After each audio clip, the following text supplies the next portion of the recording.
Yeah, it's your boy Divine Sense Boxing in the building. What's good? Quick question. What's going on with the WBC ring heavyweight champion of the world? Divine Sense Boxing is creeping up on the news. And what else is new? More shenanigans.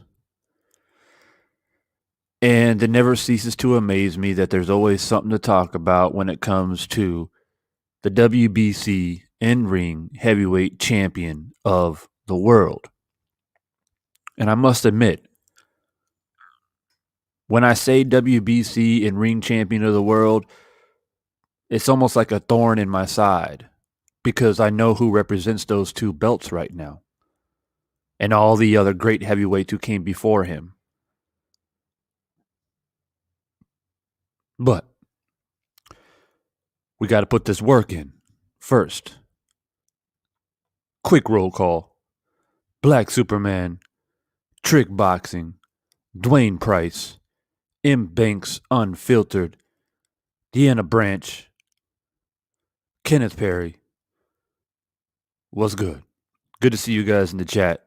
Hope you guys have had a good day.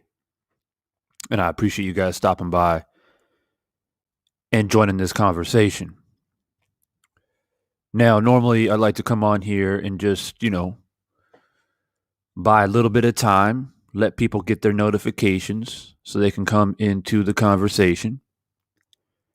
And in the meantime, we're just going to pick apart a few little interesting details when it comes to this guy. This guy. I can't find any other more articulate words to describe him, but this guy, Tyson Fury. Now, I don't know if you guys have been on Twitter lately. I do have a Twitter account, if you don't know. I know a lot of people have kind of strayed away from using Twitter, but I do use it mostly to give live analysis during live fights. So if you guys would like to hear my thoughts, like, for example, Pacquiao Ugas, as the fight's going along, I'll give you guys round by round what my scorecards are. So in that regard, Twitter's nice. If you're not able to join the live watch party, which I'll probably do live during the fight. And of course, on October 9th, I'll be on Twitter, probably going crazy the whole time. Ring walk, announcing the fighters, and when the bell rings, I'm going to be going crazy. So make sure that if you have Twitter and you use Twitter, you hit it up. All right. But I don't know if you guys have been on Twitter lately and have browsed past Tyson Fury's account. I don't follow him, thank God, because if I have to see his feed pop up on my homepage every day, I'd probably delete Twitter. But I have to force myself at least once every 2 or 3 days to see what kind of shenanigans that he's up to. And lo and behold, there's something there, right? And in the meantime, there's a live poll going in the chat. Make sure you guys vote in that poll. It's a simple poll, as always. Will Tyson and his team make up excuses if he loses on October 9th? That is a serious question. That's not sarcasm. And you're going to understand why I'm asking this question as we roll along in this live stream today. All right. So, TS Boxing, man, what's good? Harlem Hellfighters, what's good? Kairos Corner, what's good, man? Terry Smoot, Was good. Recently became a wrench. Congratulations. All my wrenches putting in that work the past few lives. We've had to deal with a lot of trolls, a lot of Pacquiao trolls, and I'm sure the Tyson Fury trolls will be here momentarily. So wrenches, stand by. Stand by. Deanna says he blocked me. You mean Tyson Fury? See, this man is supposed to be the heavyweight champion of the world, and he's got his moderators blocking people. It's quite astounding. It's kind of like he posts a deadlift video with his back looking like a cat, and barely deadlifting his body weight, and people are going over there talking shit. So he deleted that too. I've never seen a professional and grown man, for that matter, conduct their Twitter account like Tyson Fury has conducted it. I must admit. So uh that's why I want to come on here and get on Twitter now before he deletes his latest posts. So get it out there now. So inform the people, because I feel like there's a trend. Every time Divine Sense Boxing gets heated, shit starts getting deleted. For real. Every time Divine Sense gets heated, they want to extract my voice and put it in promo videos. No cap. Like Multimedia, if you don't know, in their Tyson Fury versus Wilder closer look promotional video, they literally took my voice from one of my videos and put it in their promotional video. If you didn't know that, I have it all recorded and posted up on my channel.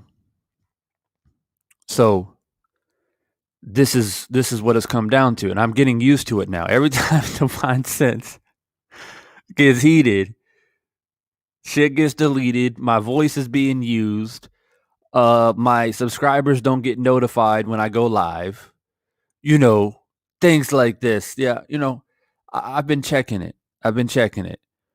But this is no surprise to me, because at one point in time I was part of the government system in the military. And so I know how they conduct themselves on a grand scale, Google and all that. But I got to be careful. I got to tread softly out here, because next thing I know, they're going to take down my entire channel, because freedom of speech is not really what it should be or what it's supposed to be. I'm starting to see some more people filter in, man. Welcome to the chat. Also, man, if you guys don't know, on the top of this chat, I have the link to become an official member of the channel. If that's something that you would like to do, it's only $2.99. It basically costs you a Slurpee. It's about the same price. So if you would like to continue to show love to the channel, consider becoming an official member. Get perks, stay engaged, stay a part of the conversation. And as I get into this, I like to wait until we get at least 20 people in here. We're almost there. But as I get into this, people let me know in the comments, are you going to the fight on October 9th? Just give me a thumbs up or a yes in the comment section, because I would like to know who's going to the fight on October 9th. I'm considering on going myself, so maybe we can link up there in Vegas. Moped, what's good, man? What's good? All right, Deanna says, I'm going. Shit. She said, I'm going. Many of the brothers are going since their flights are still postponed from the first time. Right. Yeah. I believe Drew's going, if I'm not mistaken. Blue Blood's going to be there. He ain't going to miss that.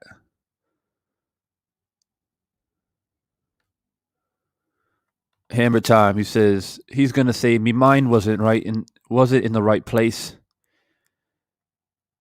Yeah. Terry Smoot, what WTF, they extrapolate your voice for audio manipulation? No doubt, man. No doubt. And some people who are just recently subscribed to the channel, they're probably just finding that out. But some of my OG subscribers, man, they know what I'm talking about. They literally took my voice and put it in their promotional video that's got a million views at the moment. Like, no joke. And it was one of my subscribers who caught it and hit me up. And I didn't want to believe it at first. I didn't want to believe it. Money on my mind. What's good, man? Thanks for stopping by. I'm watching you on 2 streams. Laugh out loud. I'm going. Yeah. Yeah. And so, like I said, man, I'll be tweeting live if I don't catch you out in Vegas. And I might do a watch party. It just depends, man. With all the craziness that's going on stateside right now, because most of you guys know I'm not in the States right now. So it just really depends, man. If the craziness doesn't subside in the next 2 or 3 weeks, I'm probably not gonna go, just to be straight up. So I'm gauging the weather as the days go by. But I feel like this is a once in a lifetime situation. But you know what, man? It's one of those things. Like, I'm not gonna sacrifice my livelihood, for a boxing match. But if I don't go, I'm gonna be obviously ordering the fight, watching it live, doing a watch party, and all that good stuff. But I'll keep you guys updated. Eric says I'll be in Vegas to collect my winnings on Wilder. Hell yeah, hell yeah. People about to get paid. Like, real talk, people about to get paid. And not only that, people are gonna become unpaid. You got to have empty pockets and full pockets on October 9th. You know what I mean? We're going to have full pockets and empty pockets.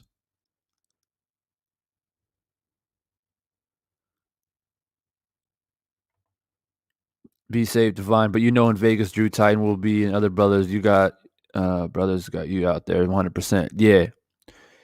And there's some people out there as well. I'm not going to mention any names, but there's a few people out there that, they've had beef with me back in the day, and I think they're going to be there. So it's a good opportunity to, do a little bit of chess and checkmate as well. Because some people, they like to push buttons and they think time goes by and things are just left unsaid. But I can forgive, but I never forget. So you're going to get checked if I run into you. So that's another little motivational piece that I have to go as well. But I'll keep you guys updated. Hammer time. Tyson Fury's dad is going to blame it on inactivity, all the while ignoring the fact that Deontay Wilder has been inactive just as long. Facts. We're going to talk about it. We're about to talk about that. Salute. They will make excuses even if he gets 187 by Wilder. Stormy B in the building. I stopped by to smash your like button. We have to catch the replay. It's Tuesday. Yeah, man. If you guys don't know, I'm going to be on the Eye of the Storm on Stormy B's channel on Saturday. So make sure you guys are subscribed to Stormy to catch that segment of myself being on the Eye of the Storm. If you guys don't know what the Eye of the Storm is, basically it's a segment that Stormy B has created to feature content creators here on YouTube, and basically give a little bit of a backstory on how they got involved in boxing, and basically, just let people know who's out there and why they do what they do. I think it's an amazing thing that Stormy's doing to continue to connect content creators out here, and become a true enemy. Real talk, a true enemy to the old media. And it's about time. and we're starting to collaborate and accumulate and being a threat. And that's what it's all about. So make sure you guys tune in Saturday, Eye of the Storm, Stormy B's channel. A boxing match question. This is history. I really hope you make it to the States Divine. I know, man. I know. But I'm going to be going through a lot of BS, though. A lot. Like, it's a huge sacrifice. It's a huge sacrifice, real talk. Going there is not really an issue. It's leaving. Trying to leave and go back to, where I'm currently at and get back to my hustles, because they're talking about COVID passports and all this different crazy shit, man. So that's the tough part. That's the tough part.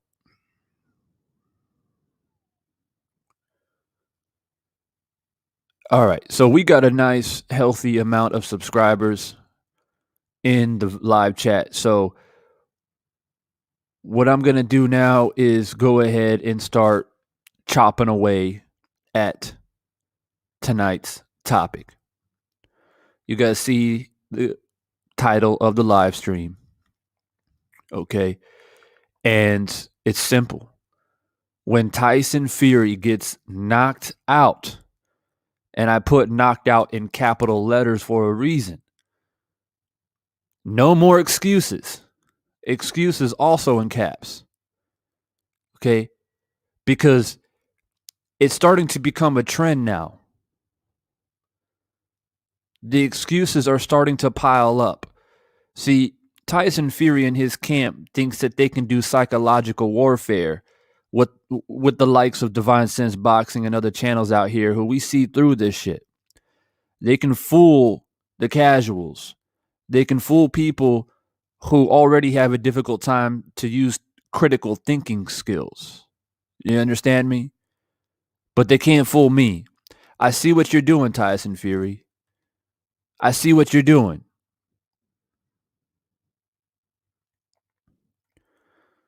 Trick Boxing says, you're going to have to rinse your boy up. Hey, I'm about to do that right now, man. I'm about to do that right now for my boy Trick Boxing, a very loyal subscriber of the channel. Respect. Done and dusted, Trick Boxing. Congratulations, you're rinsed up. And real talk, though, the Fury fans are definitely lurking. They're waiting for the opportunity to pounce. So wrenches be on standby. So, and shout out for the super chat as always, Trick Boxing, man. As I always say, guys, super chats go a long way. Every dollar is stretched out to the maximum, more than you know. And I don't know if you guys do know, I've been collaborating like crazy on this shit. I was just on G Funky's channel. They got their Hispanics causing panic stuff over there. They invited me, so I jumped on. Of course, I've been with Drew. I'm about to be with Stormy. I've been with Stormy twice now. And so these super chats motivate me to make these type of things happen. So keep that in mind. It's not just, gas money. This is like money that I use to propel the energy source that is needed and required to make our voice strong.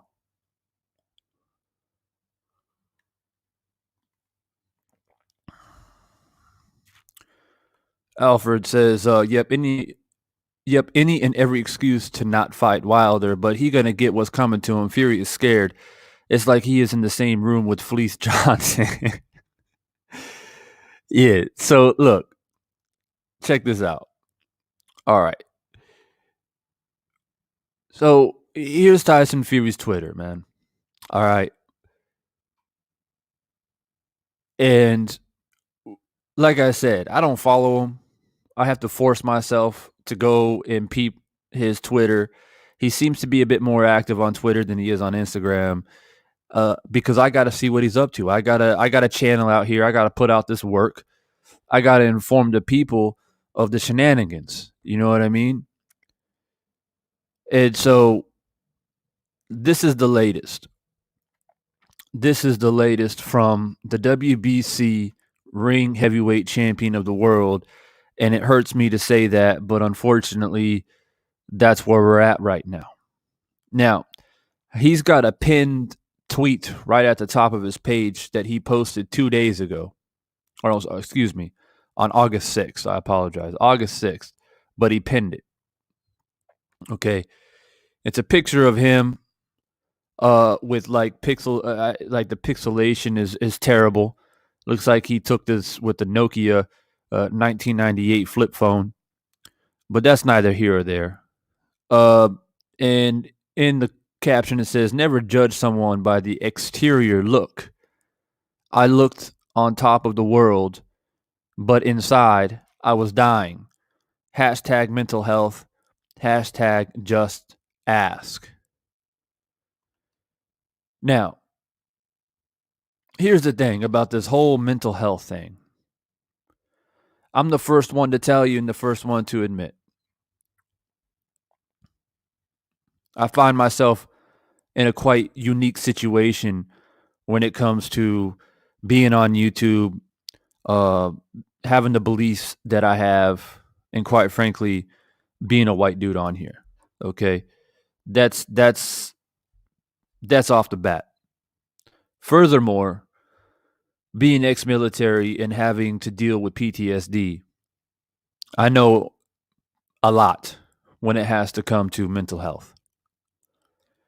So typically, I understand and I have admiration for those who can overcome things like PTSD. And it's not just military. There are a lot of people that suffer PTSD that didn't serve in the military. Okay. There are a lot of different forms of PTSD. But there is also depression, anxiety, suicidal, et cetera, et cetera, et cetera. So anybody who's able to overcome it and better their life and become a better person, I have admiration for those type of people. I was able to overcome PTSD, or at least harness it, through meditation, spiritual belief, being around the right people, and doing major life changes. Okay, and really ingraining myself in the real spiritual realm and universe that a lot of people don't even know exists. That's another topic for another day. And perhaps if you become a member of the channel, I'll drop a video about it. So my point is that at one point in time, when Tyson Fury was a drug addict, an alcoholic, contemplating suicide, as a matter of fact, he said that he felt that he wanted to drive his car off of a bridge, being drunk on Scottish whiskey or some shit. There was a time where I was like, okay, I'm going to have some type of connection with anybody who's suffering from that because I've been through that. Okay. And when Deontay Wilder announced that he would fight Tyson Fury and give the man an opportunity to redeem himself and pull himself out of the gutter,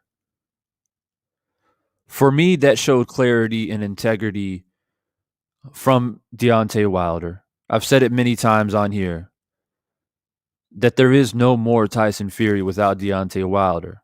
I don't care how you cut it or slice it.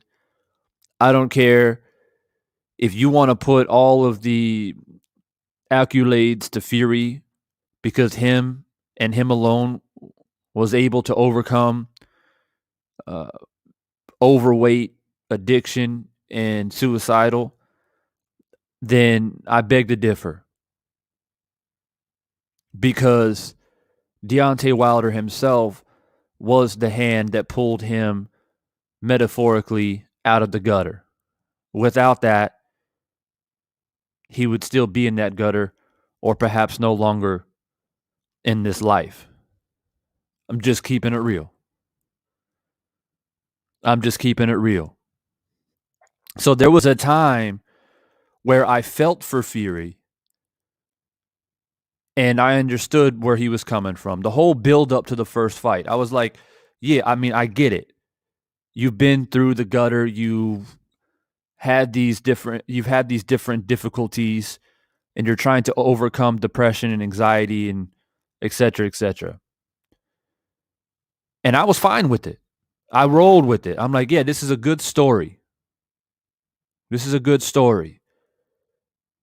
And after the first fight was done, we had the result that we had. It became a draw. You know, all arguments to decide on rather who you really think won the fight. Put that to the side. It was an extraordinary fight. Okay, we had some knockdowns. We had some back and forth, and there was a great story behind it. Then somewhere along the way, Tyson Fury got it in his head that I don't need to respect the man who pulled me out of the gutter. I don't need to respect him anymore. And now he's my enemy. That never made any sense to me. That's like saying, that's like Muhammad Ali no longer respecting Joe Frazier when Joe Frazier was the only man to give Muhammad Ali a fight. Ali couldn't get a fight. He couldn't get a boxing license. And half of the country despised him because they felt that he was a draft dodger. So that would be like Muhammad Ali asking Joe Frazier to help him, and then after Joe Frazier helps him, go out in the media and talk shit. Now, of course, yeah, before the fights and stuff like that, the lead up to the fights, it's two men getting in a boxing ring. They talk shit. But I'm talking about all of the time in between.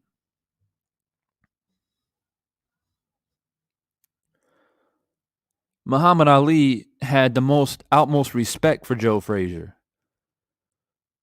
Don't get it twisted with the things that you've heard them say to each other leading up to a fight, because that's normal. I do that with my own brother. You know what I mean? He's my blood brother. And if we have a dispute to settle, we settle it. We talk shit. We get in there. We settle it. And then the next thing after it's all said and done, we're brothers again. But this is not what we're talking about here when it comes to Tyson Fury. This is why I get so irate and upset and infuriated.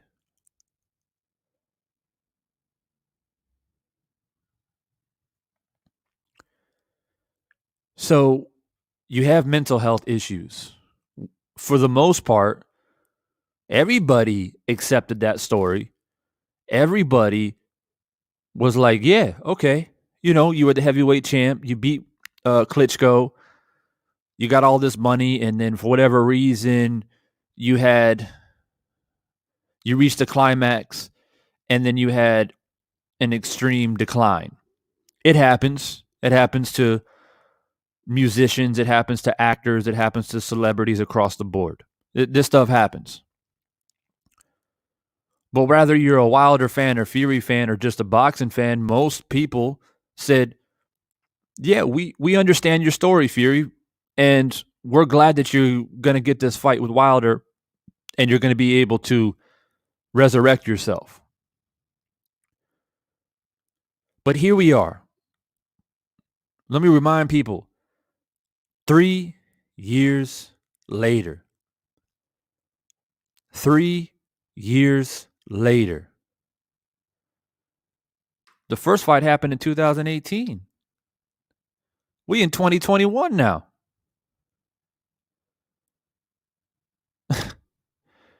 Oh yeah, time flies. Time definitely flies. Especially with COVID, during the COVID era. But nonetheless, it's been 3 years. And he's still talking about mental health. Well, last time I checked, Tyson Fury, you had mental health issues. You were resurrected essentially by Deontay Wilder himself. Then, after the draw, then the second fight, You won the belts. You became the WBC champion. You're on top of the world. And all I heard from you was, yeah, I'm on top of the world. Life is great. I got a beautiful family, got a beautiful wife. Life is good. Everything's good. I've overcome adversity. I beat Deontay. Deontay ain't shit. You know, all he does is make excuses. He's a big dossa. And all of a sudden, a 360 from the heavyweight champion of the world, who is supposed to be the people's champ. That's what the resounding image should be of any heavyweight champion throughout history. Because as a heavyweight, you're at the pinnacle of the sport. Let's keep it real. My favorite weight class are welterweights and middleweights. But let's keep it real. Heavyweights are at the pinnacle of the sport. Ali, Frazier, George Foreman, Joe Louis. Uh, I mean, shit, even Rocky Marciano, if you want to get down to the nitty gritty. All heavyweight champions, except for Tyson Fury, in my opinion, have tried to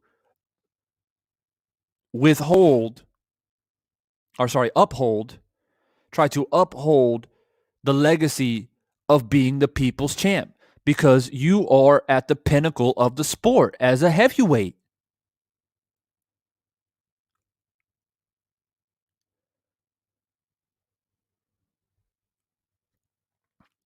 Shepherd King, thanks for stopping by, man. I appreciate you. Consider subscribing and staying a part of the conversation. Make sure you guys are smashing that like button.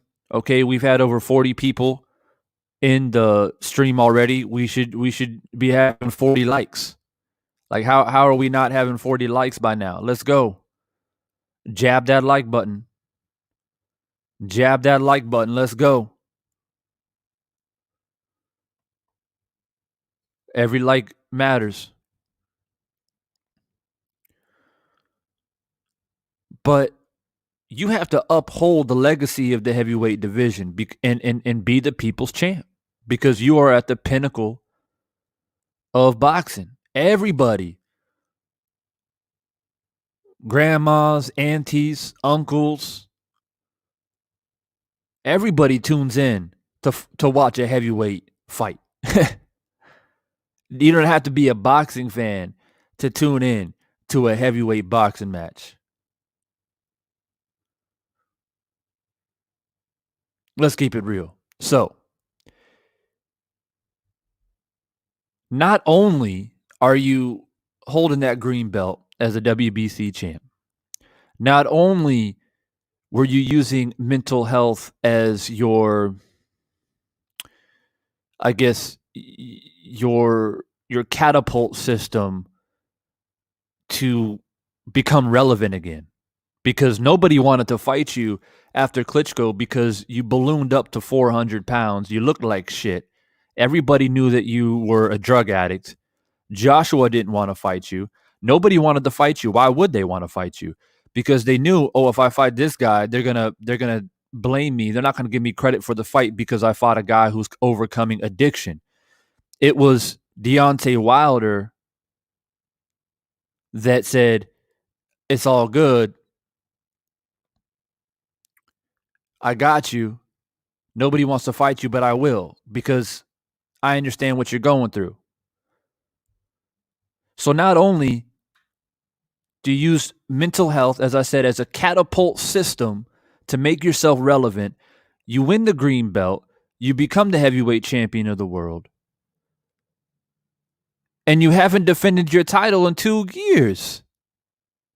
Since when has a heavyweight champion not defended their title at least once in a 2 year period? Somebody tell me. And I know what people are going to say. Oh, well, but it's COVID. It's not his fault.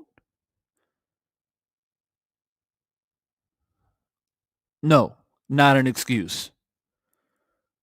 It's been 3 years since the first fight.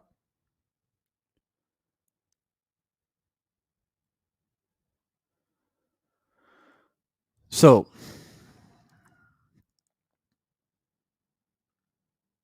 let's continue on to this man's Twitter page. He's got this pinned tweet here, as I mentioned, still talking about mental health. I'll read it one more time for all the people in the back who just joined in.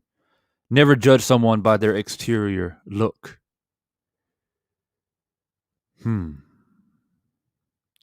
That's a powerful sentence right there. I'll let you guys digest that. I looked on top of the world, but inside I was dying. Hashtag mental health. He penned this. Okay, he penned it. He didn't just post it and leave it with his 1998 Nokia flip phone picture here. He penned it. He wanted everyone who came to his page to, this is what he wants people to see. The first thing they want to see is him talking about how he's overcome mental health. 3 years since the first fight. Right? He's been the champ now for a while. And he's been telling us how he's overcame everything, overcame adversity. He's a champ. Life is good. Family's good. Wife is good. Everything's good. And Deontay ain't shit.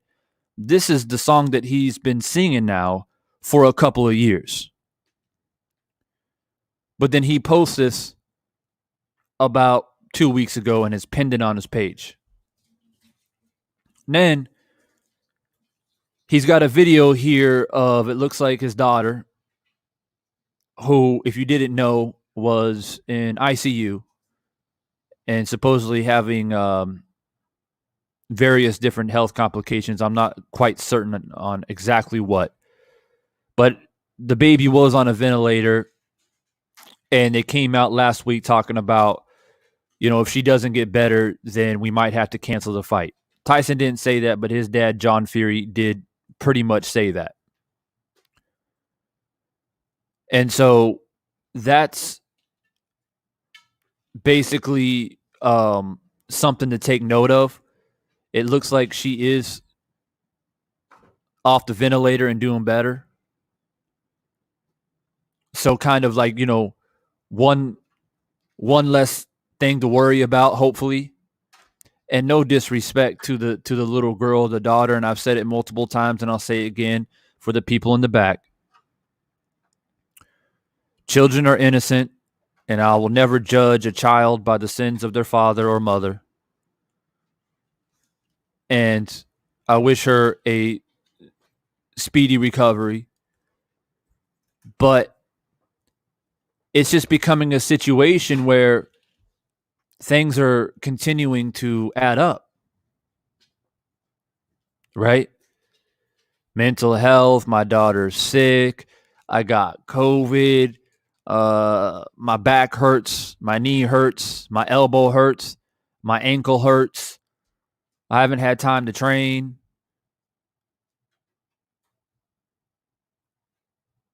So things continue to pile up. Now, let's scroll down a little bit more. He's got a video here with his dad. All right, if you guys don't know, his dad has came out publicly. I made a live about it. I went live about this. But last week, his dad came live on a show. I can't remember what the channel is off the top of my head. But he came out basically saying like he wasn't happy with Tyson Fury's training. He thought that continuing to work with Crunks Boxing and Sugar Hill is a bad idea. They're teaching him bad habits. He said that what happened in the second fight worked in that fight because Wilder wasn't expecting it, but it won't work again in the third fight. This is all like documented in whatever, like you guys can check it out on YouTube. He's sat down for a 10-minute, 15-minute interview. Okay, like last week. And so he's clearly upset and clearly annoyed with the fact that Tyson is basically doing whatever the hell he wants to do and not taking any advice or instructions from his dad. Now, I don't know about you, but that's a clear indication that old Pops here, John Fury, he's worried, and rightfully so. And if there's anybody that knows Tyson Fury and is in Tyson Fury's life that is paying attention to Deontay Wilder and Deontay Wilder's training camp, is John Fury. John Fury, the father of Tyson Fury, will be the first one asking questions and going on YouTube and figuring out, okay, what is Deontay Wilder doing? That's what fathers do. They look out for their sons. So you best believe that Tyson might not be paying attention. Tyson seems like to me like he ain't worried. He's had that demeanor and attitude since basically he was forced to do this third fight. He's basically came out and said, there ain't nothing that Wilder can do differently. I'm going to walk him down. I'm going to beat him up. And that's the end of the story. And so he's not taking training seriously, like straight up. He's not. He is so confident that he feels like it's not necessary to take it serious. And John Fury sees that. And John Fury's trying to call him out for it. So I find that interesting, and I find that quite ironic. Now, here they are in video, though. So more than likely, after this was August 16th, which is 2 days ago for me, a day ago for you guys in the States. So this is recent. So it seems like to me, after this interview that John did, Tyson reached out to his dad and was like, yo, Dad, you need to chill out. Dad, you need to chill out. You're out here talking shit, making me look bad. So let's go have a cup of tea and take a walk in the park. You know, I'll let you hold the mitts for me, make you feel good, and we can have a conversation. And so literally his dad is out there talking shit about his son, essentially saying he ain't ready. If he doesn't leave Sugar Hill, he's going to lose. Deontay Wilder's looking good. Deontay Wilder's the most dangerous heavyweight. This is what he said. This is what he said. So now, all of a sudden, they meet up at the park,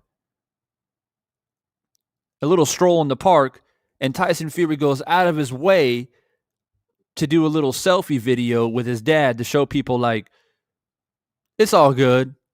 Let everyone know my dad ain't mad at me. You know, he ain't mad. We're good. You know, he's back in my corner now, to give his fans a little bit of confidence, because why would your fans have any confidence when your own father does an interview absent Tyson Fury and says, I think my son's going to lose? That ain't going to make your fans confident. So Tyson Fury does this as a publicity stunt to let people know, like, no, it's all good. So I'll let you guys go ahead and listen to this little 15-second video if you guys haven't seen it yet. In the park here in Liverpool, hope with the 4-mile run there with my dad.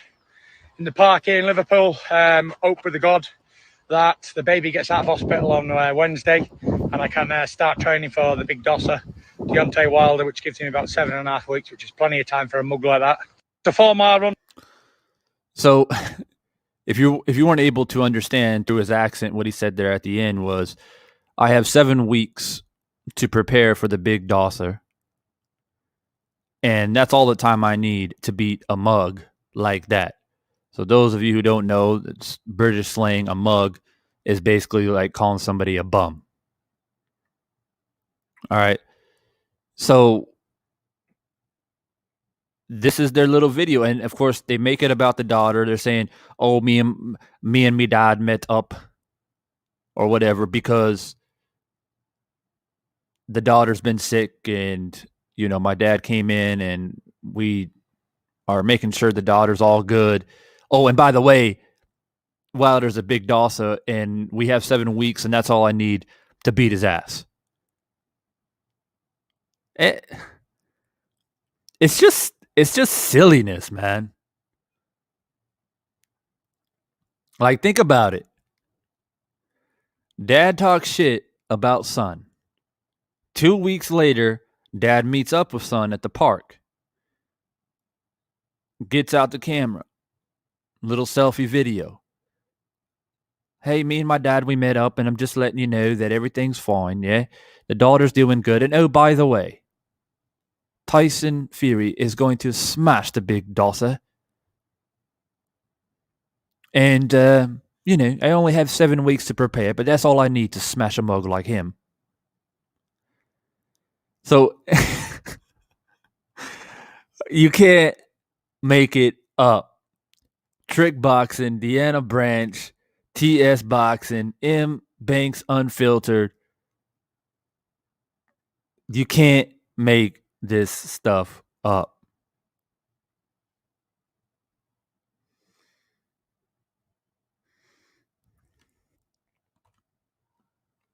Tony Adamo says Wilder cannot be compared to Frazier, Ali, and Tyson. It's not the first troubled champ. I'm not quite sure what you mean by that comment, bro. Wilder cannot be compared to Frazier or Ali and Tyson. It's not the first troubled champ. Yeah, I'm not sure what you mean by that. M. Banks Unfiltered. Fury is the epitome of Mickey Mouse bullshit. Apparently, Wilder's daughter had the same issue before the second Ortiz fight. I heard about that too. At this point, you take it with a grain of salt when it comes to Tyson Fury. You take it with a grain of salt. I've come to the conclusion that he is being forced to fight because of money issues, and if he wasn't forced to fight, he wouldn't. Oh, we already know he didn't want the second fight. Or sorry, the third fight. Obviously, he literally tried to pay his way out of it. Because he had his eyes set on this big grand prize and this big mega fight with Anthony Joshua. Tyson Fury has basically shot himself in the foot, if you really look at it. And he keeps digging himself a bigger hole. Because he knew that it was in the contract that a third fight was guaranteed. He tried to bypass it, ignore it, go and fight Joshua. It forced Deontay Wilder to do the one thing that no man wants to do, and that is take another man to court. When you should be men and talk about it. Tyson Fury was ignoring him, didn't want to talk to him or his team, and basically was like, I don't have time for you. I beat you, and I beat you convincingly, and therefore you don't deserve another opportunity. That's the message that he was sending. But unfortunately for him, that's irrelevant because the third fight was in the contract, which is why the arbitrary came out and said, yeah, it's in the contract, buddy. You got to fight. And his demeanor said it all. Like, once the fight was announced and the Joshua fight fell through and they went into the press conference, he did numerous of interviews with several different media outlets. It's all across YouTube. And it's more than apparent that he is very disappointed and very upset that he's having to fight Wilder. And he's trying to make it seem like, oh, well, it's because I had this big grand fight with Joshua, and that's why I'm disappointed. No, it's because you got away with one, and now you got to face the music again. And you don't want to face the music again. And it irritates you that Wilder comes to the press conference wearing headphones and sunglasses, doesn't say a peep other than, hey, guys, I'm ready for, at the time, July 24th, which we all know it was pushed back. And that irritated you because you wanted to try and get under Wilder's skin again. So you had your shirt off with just wearing a tie, prancing around, want to hoot and holler and try to get in his head. And Wilder said, nope, I know what you about. We about business now. I've done it the first and second fight. All the talking is done. That also irritated him. And as time went on, he wasn't training. He was half-assed and shit. He was getting touched up in sparring, and then he said he got COVID. So it's either a series of unfortunate events for Fury, or he's just full of shit. I'll let you guys decide. But a series of unfortunate events usually is a situation where, lightning doesn't strike in the same place twice.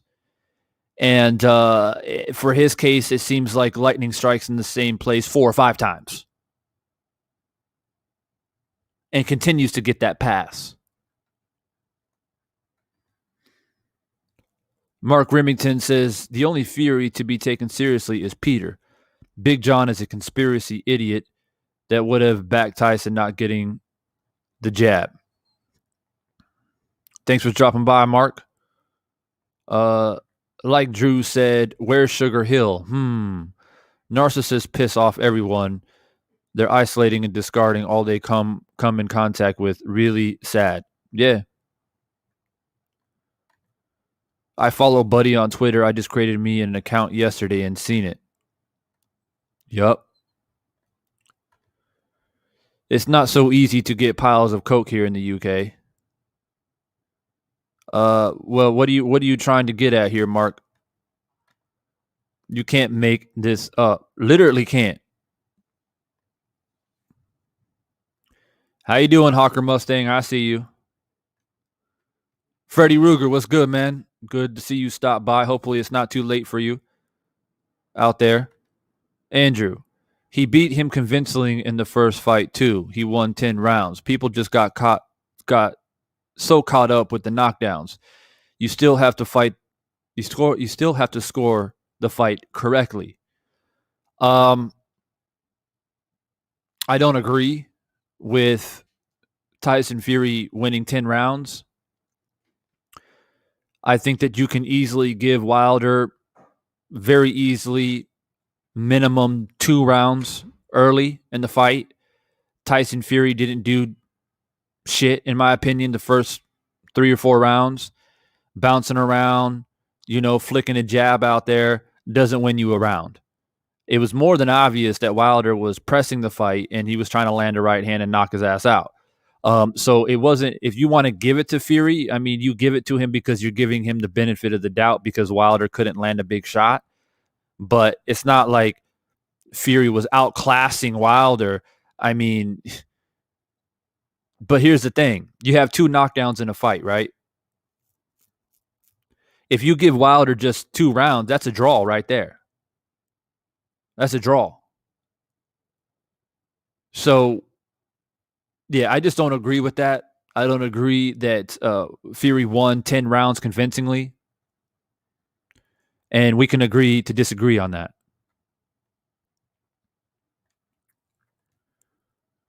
His dad is truly concerned. However, intervention at this point is too late. I think we're going to hear about Fury on the 10 o'clock news for real. Very, very possible. SM, what's good, man? Good to see you in the chat. Duke Todd, what's good, man? Good to see you. Thanks for dropping by. Tony says, as a fan, I'm dissatisfied by the antics of Fury, but my cash is on Fury if they fight. Andrew says Wilder missed over 90% of his shots. You time me out because I have a valid opinion. Laugh out loud. No, that wasn't me. That was my wrenches probably. I got wrenches in my chat for a reason, Mark, because we get a lot of trolls in here talking dumb shit and being racist. I'm not saying you were, but I'm saying my wrenches have a duty to make sure that there's no buffoonery and stupidity. On a human note, though, if Fury walks out that ring alive, he needs therapy for real. And if his dad really cares, he needs it. He needs it too. Sad. X Outlaw, an official member of the channel, man. Good to see you. Thanks for dropping by, as always. Terry Smooth Jr. says, Fury got knocked down in the 10th and 12th rounds. How do you win a fight getting dropped in the championship rounds? But I mean, like I said, it's not just the knockdowns. It's also the simple fact that you can't convince me that Fury won 10 out of 12 rounds despite the knockdowns. Like, all you got to do is give Wilder 1 or 2 rounds, and that right there is a draw, basically. And if you give Wilder 3 rounds, Wilder wins. So look, man, a draw in the first fight, no matter who you got winning, there's 2 knockdowns. One in which he was pretty much knocked down. It was the thunderbolt of Zeus, basically, that got him up off that canvas. And I'm not going to sit here and debate if it was a long count or whatever, but I'm just simply saying you have one of those 2 knockdowns where essentially is a knockout, and he was resurrected on the spot. That's fine. A glorious moment for Deontay Wilder landing that 2-piece, and a glorious moment for Fury for being able to get off the canvas. I'm fine with it. Okay, a draw, in my opinion, is fine, because in the middle rounds, Fury did a little bit more because obviously Wilder was trying to line up a right hand. He's trying to knock him out because he believed all I got to do was land one punch. And so a draw, I believe, was necessary to propel it into the second fight. And what I'm not going to do is say that or agree to, oh, well, yeah, Fury got knocked down twice, but he still won 10 rounds. I can't. I can't ride with that. If you want to say he won 6 or 7 rounds, that's fine. But 6 and 7 rounds doesn't win him the fight because he got knocked down twice. And then the second fight is what it is. I've done a complete film study, FYI, for everyone listening here. I've done a complete film study of the second fight, the entire fight. I got contacted by PBC for breaking down the entire fight, and they try to take the video down and all that good stuff, all the copyright shit. But it's still up because, you know, we had a conversation behind the scenes, and you can check it out. I've done a complete film study on it. And so the second fight is what it is. And what I'm trying to explain to people is Wilder and Wilder's fans, for the most part, maybe not everyone, but for the most part, we've already let it go. We've already let that second fight go. We were upset. There were a lot of allegations that were brought up to the table. Rather, they're all true. Some are true or none of them are true. For the most part, Wilder fans have let it go. We've moved on from it. Deontay Wilder himself has moved on from it. And he is guaranteed the third fight, which Fury blatantly and clearly tried to get out of. And if you're a Fury fan, you can't dispute that. And saying, well, he doesn't need to fight the third fight because he won 2 fights convincingly. That excuse is irrelevant. And that's exactly what it is an excuse, because it's in the contract. And Fury knew it. You can't cut it or slice it any other way, man. I don't care if Fury knocked out Wilder in the first round in the second fight. I don't care. Fury and his team knew that there was a third fight guaranteed in the contract. The man tried to pay his way out of it because, you can come up with whatever viable excuse that you want to come up with. But in my mind, the fact that you tried to get out of that third fight so quickly and swiftly tells me that you know you got away with one in the second fight. You got away with the victory. You trying to take the belts and run. Okay, but heavyweight boxing history is replete with trilogies. And you got to do the right thing. Wilder was the champ. He gave you an opportunity, pulled you out of the gutter. There was a rematch. Now Fury has the belts. Fury's got to do the right thing. Go in there on October 9th and finish it once and for all, Fury. Finish it. And guess what? Myself and all of the other Wilder fans, okay, are going to have to come on here and eat crow. Because you know what? All of the allegations and conspiracies are put to the side. But let's play devil's advocate here for a moment. Let's say that they're all true. The spiked water, the gloves, all of it. The egg weights, the dent in his head, all that stuff that came out. Let's just say that it's all true. But he got away with it. I'm not saying they're all true. I'm saying let's say, because I don't want you guys to come up in here and start going crazy, because I feel the heat coming. But I'm going to counter you, okay, with my fire hose. I'm ready. But let's just say they're all true. What we all can agree on is that he can't get away with it in the third fight. Rather, all of the allegations are true, or only one of them, or none of them. The fact remains is that there were things brought to the table with photos, with videos, with quotes, with statements.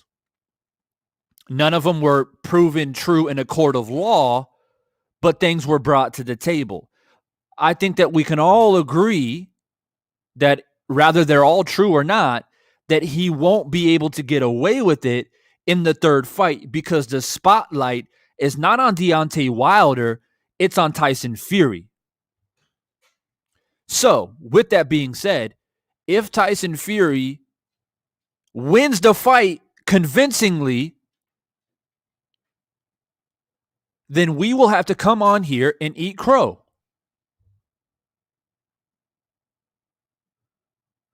But the way things are looking right now, it doesn't look like Tyson Fury is taking this fight seriously. It is not looking good for your man, Tyson Fury. Tyson Fury has literally trained for maybe 2 weeks before the July 24th date. Then he supposedly got COVID. And I say supposedly because he never proved it. He just said he had it, and the media accepted it. Okay? There was no certificate of health or any other documentation provided to show that he did indeed have COVID. It's like Earl Spence Jr. less than 12 hours after the surgery on his eye, he posts a picture of it to show his fans like, yeah, like this is real. Tyson Fury didn't do that. Less than a week after saying that he had COVID, he's already out in public with his shirt off, chest bumping and fist bumping people in Vegas. So you can miss me with that bullshit. Now, moving on from that point. He said that he supposedly got COVID.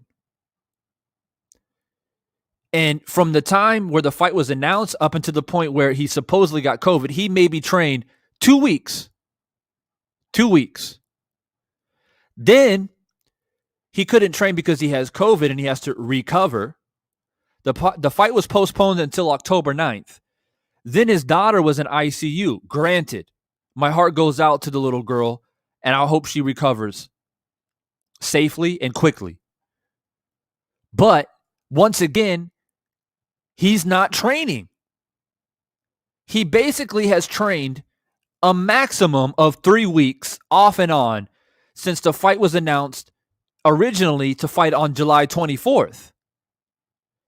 Meanwhile, Deontay has been training basically since after the second fight.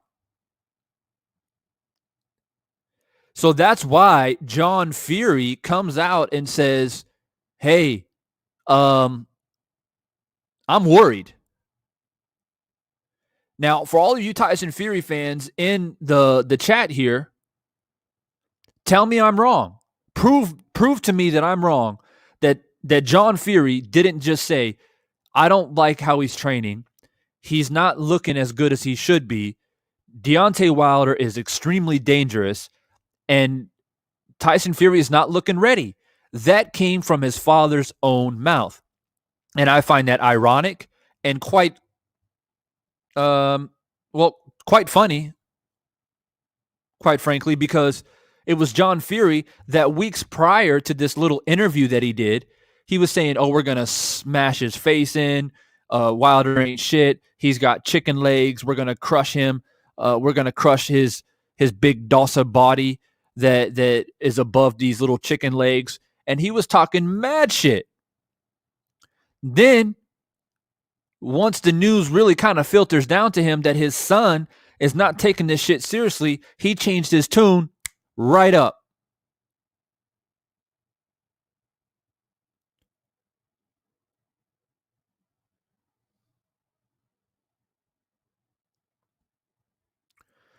So this is stuff just as a boxing fan, sitting back watching all this unfold. And I want to make it perfectly clear to everyone that's watching. I never had a problem with Tyson Fury. Like I said before, he beat Klitschko. I was like, okay, good win. Congratulations. I've always, quite honestly, I've always been a Deontay Wilder fan. Why? Well, because number one, he's an American heavyweight. I'm an American. Number two, I believe in his skills and his abilities. I always thought that he had much more to give and much more to show, and he hasn't been able to unleash his full potential yet. He's a bronze medalist in the Olympics. He represented his country as a heavyweight, which we hardly ever see.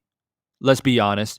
American heavyweights winning any medal, it just doesn't happen very, very much in recent history. So he accomplished something in there, and he's a knockout artist. Why wouldn't I be a fan of him? So I've been talking about Deontay Wilder for, I don't know, since probably 2012, probably. Okay, on my original channel. If you guys don't know, this is a channel that I've recreated after, leaving YouTube for about 5 or 6 years. So I've been talking about him for a very long time. But I never had a problem with Fury. He beat Klitschko, cool. He ballooned up in weight, 400 pounds, became an addict, became an alcoholic, was suicidal. In my mind, Deontay Wilder rescued him. I'm sorry. He gave him a title fight. Nobody else wanted to fight him. Your man Joshua didn't want to fight him. Why would you want to fight a 400-pound champion who's addicted to drugs and suicidal? But Deontay Wilder took that risk, and it came back to bite him in the ass, basically. So I just want everyone to know that I've never had anything wrong. I never felt anything negative about Tyson Fury until he started treating Deontay Wilder the way that he's been treating him. And everybody says, oh, well, but it was Deontay Wilder that came up with excuses without evidence, blah, blah, blah, blah. So Tyson Fury was just defending himself. No, Tyson Fury has always been an asshole to Deontay Wilder.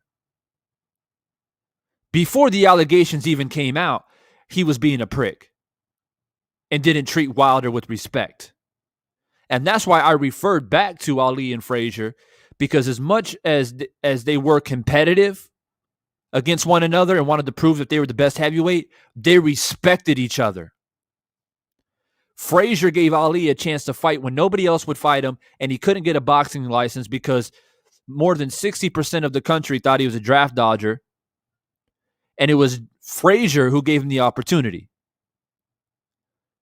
And as much shit that they talked to each other, they always had the most admiration and respect for one another. Fury never exhibited that, never displayed any respect for Wilder once that first fight was over. Period. That's it. End of conversation. So don't get up here and get upset at me. Why are you getting so upset, Divine? Well, I just told you why. I never had a problem with him until he started treating Deontay Wilder the way that he did. And it continues to do it.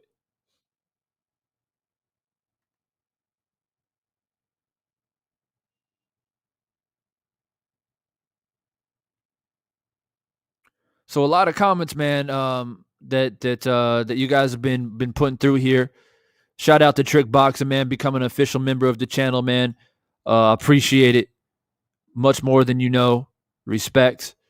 And you saw what happened in the second fight. It is a mismatch. Okay. Yeah, Tyson Fury won the second match. I never said that he didn't. They need to have former fighters as judges in boxing, like guys like Paulo Malignaggi who know how to score a fight. Yeah, judges is a whole nother matter, a whole nother discussion. Jack Reese always waves off fights. All of a sudden, he gives Fury a weird count, and Fury gets up.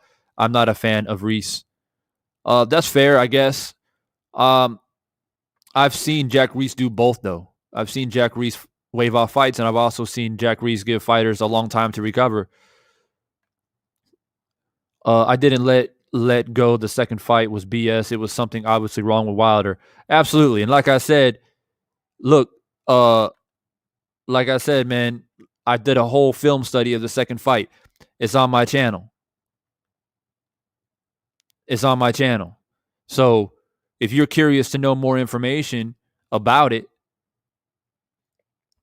and you want to hear my thoughts going from round to round, pointing out things that probably most people never noticed, quite frankly, then go check it out. As a matter of fact, to save you guys time and trouble, I'll go ahead and show you exactly how to find it right now. It's a video that obviously must have been controversial because PBC tried to take it down. And it's funny because Wilder fights for PBC. But that's what happens when you become controversial. All right, so if you go to my channel, this is my channel right here. Let me take this off so y'all can see it. All right, so if you go to my channel, man, just go to videos, and it's going to be right here. Fury versus Wilder film study. Right? What went wrong for Wilder? So it's right here. The whole, look, 2 hours and 51 minutes. I broke down this fight. Okay, and we discovered a whole lot of things about that second fight that a lot of people have never thought about or considered. From the moment Wilder walked through the ropes before the fight started, from the simple fact that Mark Breland said he never handled the water, but yet he was giving Deontay Wilder water after every single round. After every single round. Documented, pointed out in the film study. And it's not me trying to prove a point. It's me pointing things out for people to then go home and think about. So go check it out. It's on my channel. Fury vs. Wilder 2 film study. What went wrong for Wilder? Did Fury win the fight? Yes, he did. But there are a lot of things and a lot of reasons on why allegations came about. It didn't come out of thin air. And it wasn't because, Wilder couldn't accept his loss. There is some severe evidence to suggest that things were not normal. And if you don't want to take my word for it, that is fine. That is fine. But as I said, go to this film study and watch it yourself. That's all I'll say. It's on my channel. Go check it out.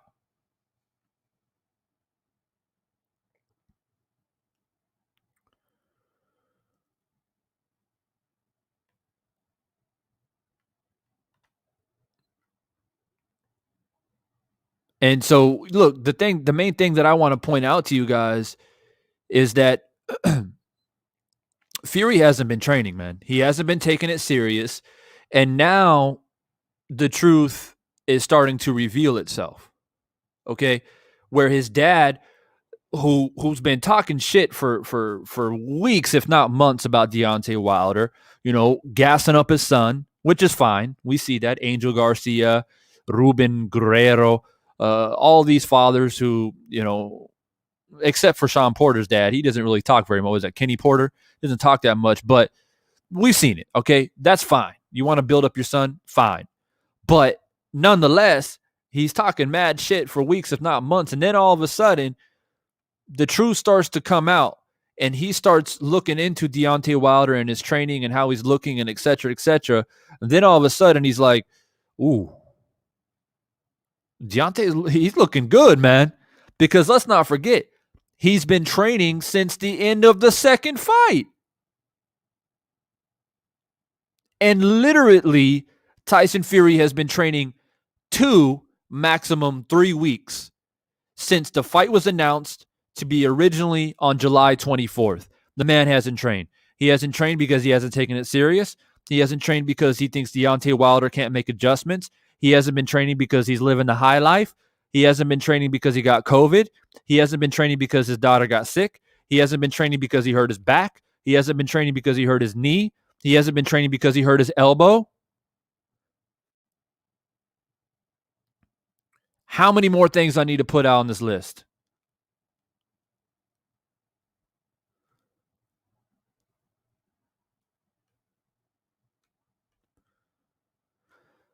Yeah, that's why Fury dumped Sugar Hill, because he can't use the same cheat code. It's obvious.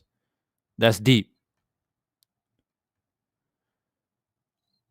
Sure. A guy who can't punch, whose head is stuck so far up his own ass, only to see it from one. Yeah, for sure. You guys do remember that Fury was only back for 6 months after losing 100 pounds, and Wilder still couldn't knock him out. Wilder has no business being in the ring with Fury now in 2021. Like, Andrew, what, like, have you been listening? Like, I don't know. You may have commented something else, man, because I'm going back and reading comments, but I don't understand this mindset. Stop making excuses for Fury. Here's the thing. Fury, this is the difference between Fury and somebody who actually suffers from depression and anxiety and who is suicidal and has PTSD. Okay?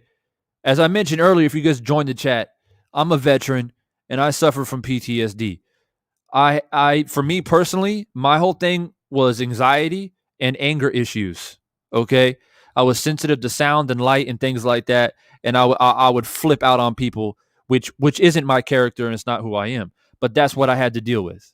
Okay, and a bunch of medication was recommended and whatever, but I was able to get out of it through meditation, positivity, and being around positive people and being reconnected with the universe and the spiritual realm. That's how I overcame it. And it humbled me and it made me a better person. And it gave me a different perspective and viewpoint of the world. Okay. But the difference between Fury and people like me and others who have suffered trauma and are depressed and have anxiety and things like that is the fact that Tyson Fury was the heavyweight champion of the world. Okay. He had more money than he can spend, obviously. That's why he was drinking himself to death and snorting coke up. And don't say, oh, it's hard to get coke in the UK. You the heavyweight champion of the world. You want to get coke, you can get fucking coke. Don't play games. And he was eating himself to death. Okay, so basically, that was his choice. He made those choices. If you're going down the gutter, you got to make decisions. No different than when I had PTSD and I was becoming borderline aggressive, violent. I had to make a choice. Continue to go down this road or make a change. He didn't want to make a change until Deontay Wilder came around and said, I got you. This is the change you need. Because without me, your life is futile. You're 400 pounds. Stop making excuses for this man. Oh, he lost weight and, he performed brilliantly when he fought Wilder. Yeah, I mean, okay, sure. He lost 100 pounds. He performed pretty damn well, surprisingly well. But let's not sit up here and pretend as if Wilder is not a factor in this equation. Because without Wilder, there is no losing 100 pounds, and there is no heavyweight title shot for Wilder, for Fury. So stop playing games.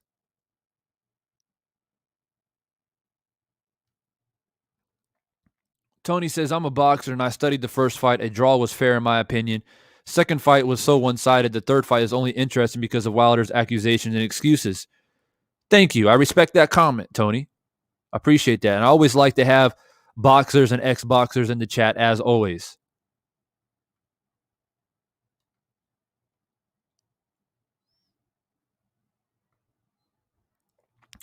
Make sure you guys are smashing that like button, man, because it's getting heated in here. And every time I talk about this, I normally, FYI as well, if you guys think I'm being unfair and I'm biased and, you don't know shit about boxing and all the other different ridicules that I get, keep in mind that normally the only people who can chat on my live streams are my subscribers. Okay? But for this video in particular, I decided to allow everyone and anyone to come in here and voice their opinion. So before you start chatting all this bullshit, just keep that in mind. And look, man, the comment section is blowing up. I'm having a difficult time keeping up because I'm obviously on my soapbox and I'm ranting and raving and I'm quite honestly, I'm cooking. So if you guys want me to read something and you feel like it's important to catch my attention, you guys got to leave me a super chat. It doesn't matter the amount, but it's going to be highlighted and it's going to make it easier for me to find something that you feel that's important. Andrew, if Fury wins on October 9th, then it'll show he won the first fight. Let's see how the third fight goes. I mean, yeah, like I said, all of the allegations and stuff like that are basically, they're relevant, but they're irrelevant at the same time. It's a double-edged sword because they're relevant because they're real. Like the allegations are real. They didn't come out of thin air. As I said, there's photos, there are videos, there are statements, there are witnesses on both sides. Okay. So in that respect, it's relevant, but it's irrelevant because the spotlight is on Fury, which means that he won't be able to cheat if he did cheat. And that means if Fury wins, he's going to win fair and square, which then means that myself and all the other channels out here are going to come out and say, you know what, man? Everything looks clean. Everything looks good. Fury's the better man. And it is what it is. Okay? So I don't know why you guys got to get so bent out of shape. I can't speak for other channels out here, but I can speak for myself. If Tyson Fury wins, okay, convincingly, and God forbid, knock on wood, there's no controversy as in the referee, Tyson gets knocked down again and there's a 15-second count. God forbid there's none of that, okay? And he goes out there and beats Wilder up, which he's been saying that he's going to do. I mean, he's so confident that he hasn't even been training. So he must be confident because he hasn't been training. So let's just go with that. Then I will come on here just as I am now and say Tyson's the better fighter. He's the better man. Simple as that. But I think Fury is about to get knocked out. Because boxing logic tells me who's been training longer? Wilder. Who's been taking this fight serious? Wilder. Who has revenge and redemption on their side? Wilder. Who has Wilder brought into his camp to refine his skills? Malik Scott. And is it more than clear that he has been sharpening up skills? If you have a boxing mind and you understand the sport, and you can see that Wilder is punching while moving laterally, going forward, going backwards, going to the body, using the jab, slipping underneath, looking savvy, looking like he can slide and glide now, use his range and his power more effectively. So who has an advantage there? Wilder. So I don't need to be a Wilder fan to understand that the advantages to Wilder.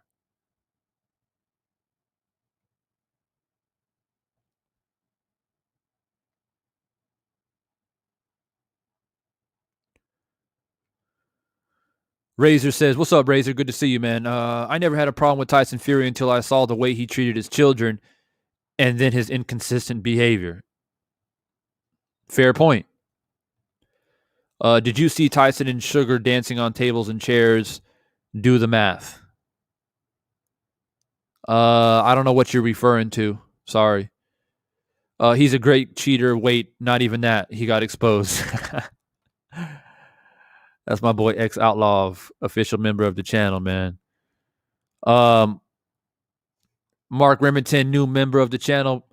Hey, I appreciate you, bro. Like, obviously, you and I haven't been seeing eye to eye, but if you come in here with respect, like other channels, man, they conduct their business how they want to conduct it. This is why I have wrenches in my channel anyway. Because if you come in here with stupidity and an abundance amount of ignorance, and it's clear that you don't know what the hell you're talking about, or you come in here with bigotry and racism, then that's what my wrenches are here for, to clean up and take out the garbage. But if you simply just have a different opinion, then we good. You know what I mean? We good.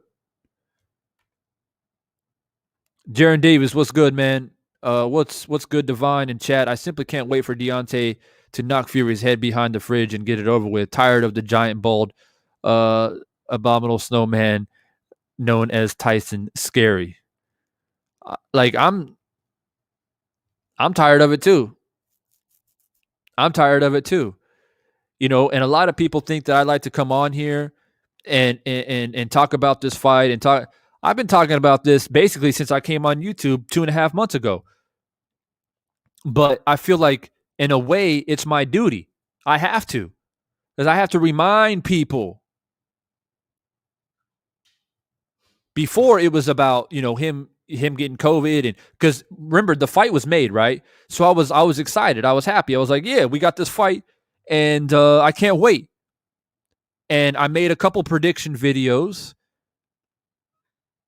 and I left it at that. And then, of course, it was the whole COVID, and he got COVID, and then I'm like, oh, so this is how it's gonna be. So I felt like I had to come and remind people of the simple fact that you can't discredit Wilder as much as you think that you should, because I don't know if you really know all the details, or if you're listening to biased media in the UK. Because quite frankly, I know how the media gets down in the UK. I know how the media gets down in the UK. Let's not get it twisted. We all know, especially if you're from the UK, how the media gets down. It's extremely biased. And let's not forget the fact that they chastise and destroy their own athletes all the time. As well as build them up, they destroy them.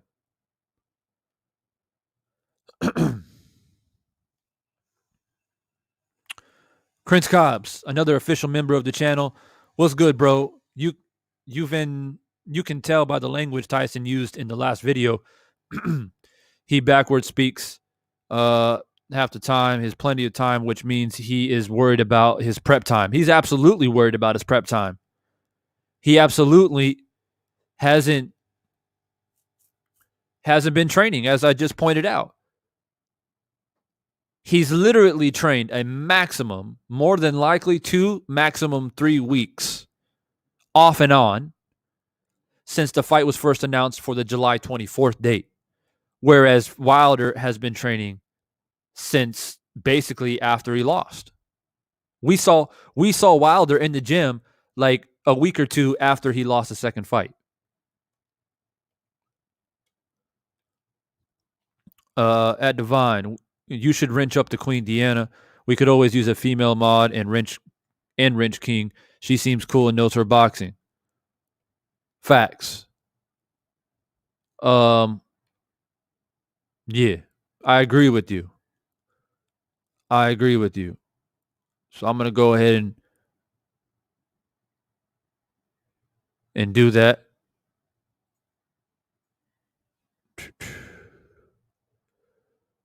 What's going on here though? I see a lot of messages being deleted by Deanna though. By Trick Boxing. I don't know what's going on with that.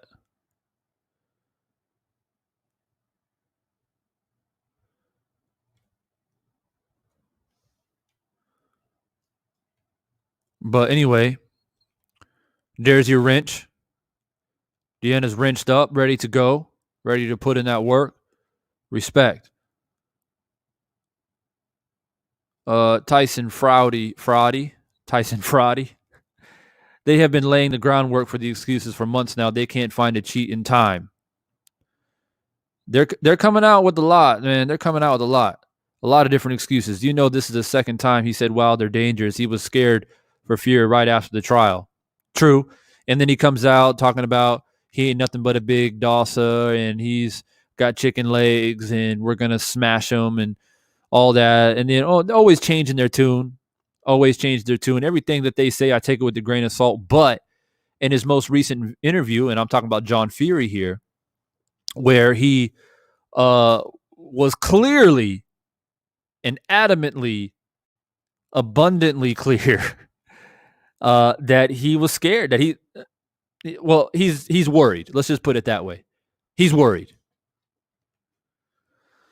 I hate to point out that before Fury takes a loss and relinquishes his whole legacy by getting demolished by Wilder, he will give up the title and boast about his rematch when robbing Wilder of his movie.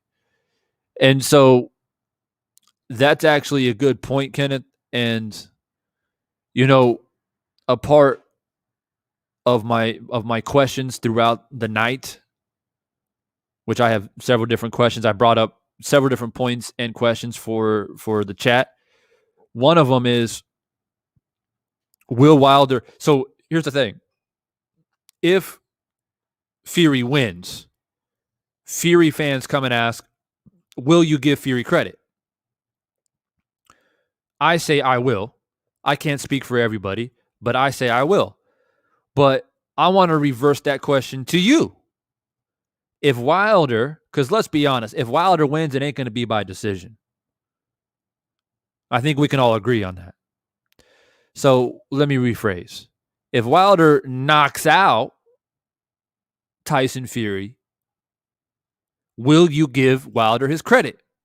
And better yet, will Fury himself, including his dad and his dumbass brother, give him, as Deontay Wilder, his credit? That's what I want to know.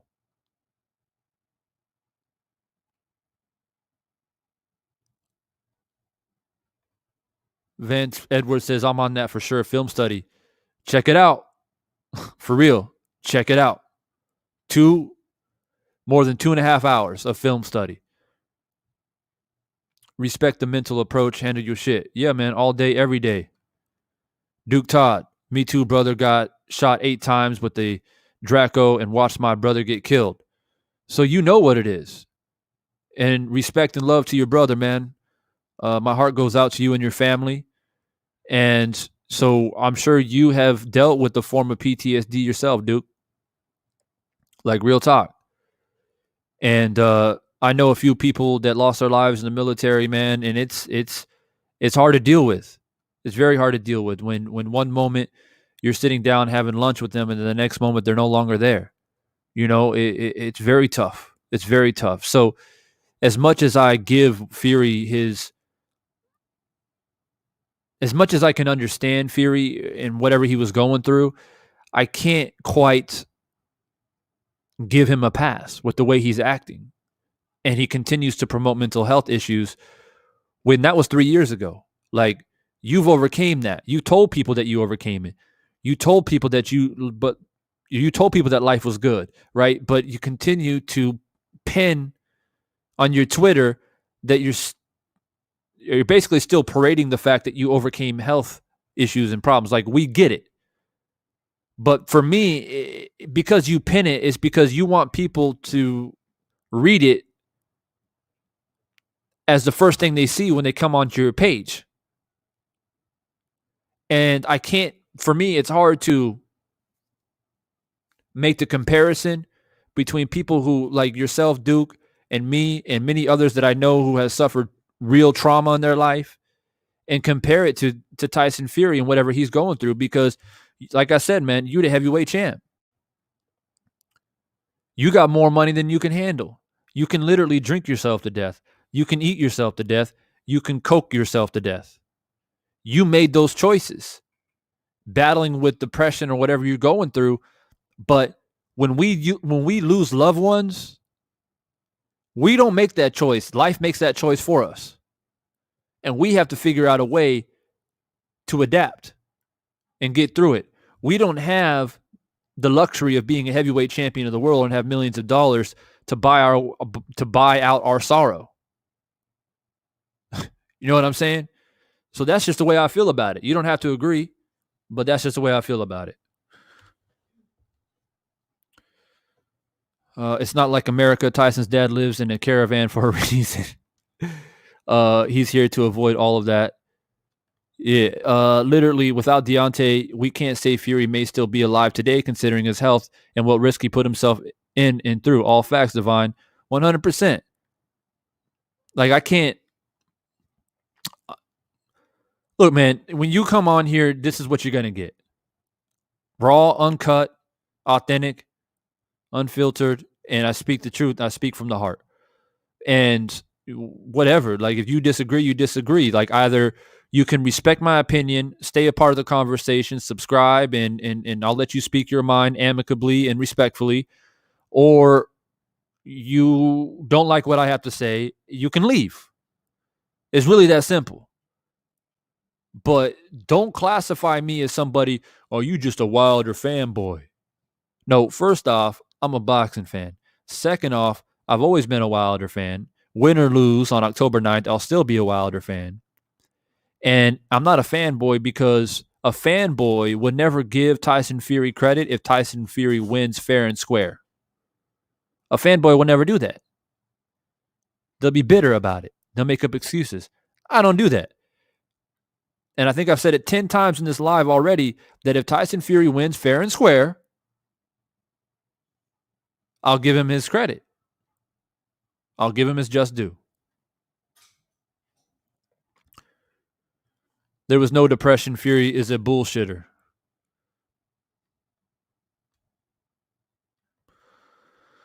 J. Cole. So if Fury gets knocked out, will you believe Fury cheated?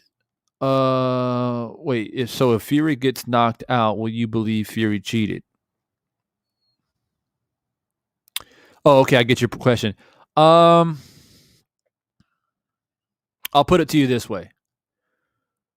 How I've conducted my channel is not confirming or denying any of the allegations. Okay, first and foremost. So I don't get caught up in that. I let other channels do that if that's what they want to do. But I will say this. I've done a film study on the second fight, and I pointed out notable things as a outside observer to then allow viewers to see it and think for themselves and digest it the way they see fit. Okay. I'm very objective and I'm very transparent on how I conduct myself. But I will say this as well. If Tyson Fury's knocked out, I won't say, oh, you see, he got knocked out because he cheated. No, I'm going to say Deontay Wilder is the better man. He's always been the better man. and he proved it. That's it.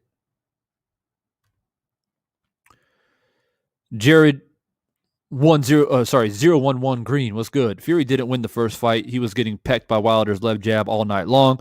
Didn't want to be caught by that right, which he did. Yeah, I don't. There's no way you can give Tyson Fury 10 rounds. That's blasphemy. Lamar, Fury is 6'9" and 50 pounds heavier than whoever he's fighting. He's never even supposed to hit the canvas. Fair point.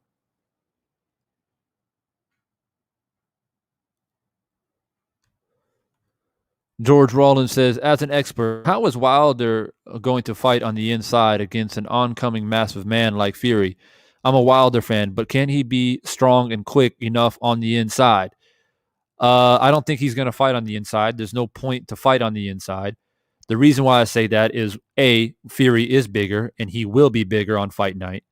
B, Wilder has already learned from 2 fights already that Fury is borderline dirty, and I don't mean that in a negative way. I mean that, it happens in boxing, rabbit punches, headlocks, pulling heads down. If you can get away with it and the referee doesn't stop it, it's part of the sport. But what I'm saying is that Wilder has learned from that. So no, I don't think that Wilder needs or even wants to fight on the inside. I believe he's going to use his jab. I believe he's going to hit the body, move out of range. He's going to be much more systematic. And what I mean by systematic is working up and down with the jab, straight right hand to the solar plexus, and be patient. And be patient and let the knockout come. He's going to be more defensively sound. He's going to use his athleticism, and I think he's going to surprise Fury. I really do.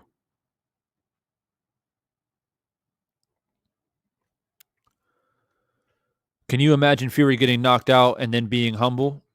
All I'm saying is that, look, if you guys want to scream injustice when it comes to Tyson Fury and get so upset that Wilder has brought up these allegations, which, by the way, it's not Wilder himself, it's his team bringing him stuff, and then eventually Wilder came out with it. Wilder is not sitting on YouTube studying, why is his gloves like this?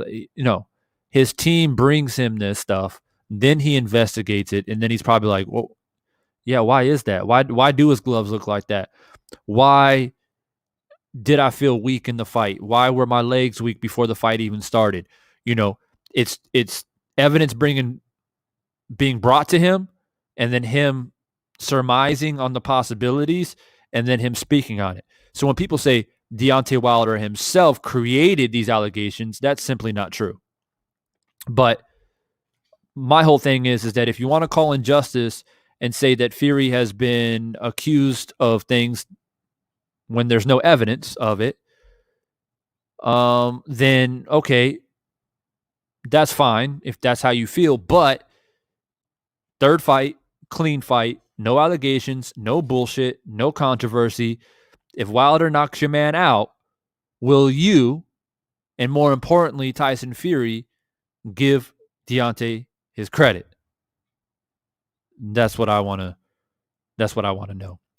Shout out to Platboy Gaming. Platboy is one of my original subscribers, has always shown love and respect.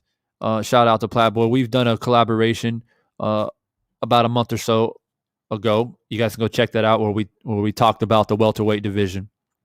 He says, I'm skeptical that the fight will happen. A lot of people still are skeptical about it. For me personally, I think there's nowhere to run, nowhere to hide, and I think the fight's going to happen. Deanna replies to Platboy saying, I truly believe Fury is being made to fight due to money issues, or he definitely wouldn't. Yeah, I think it's going to happen, man, because there's really no, like I said, there's no way to run, man. Like, if he backs out, then he has to vacate the title, and then the winner of Joshua Usyk will probably fight the winner of Wilder and whoever else he fights, whether it's Dillian White or Ortiz. Both Joshua and Wilder should win those fights, whoever they're up against. And then they're going to be fighting for the undisputed heavyweight championship of the world.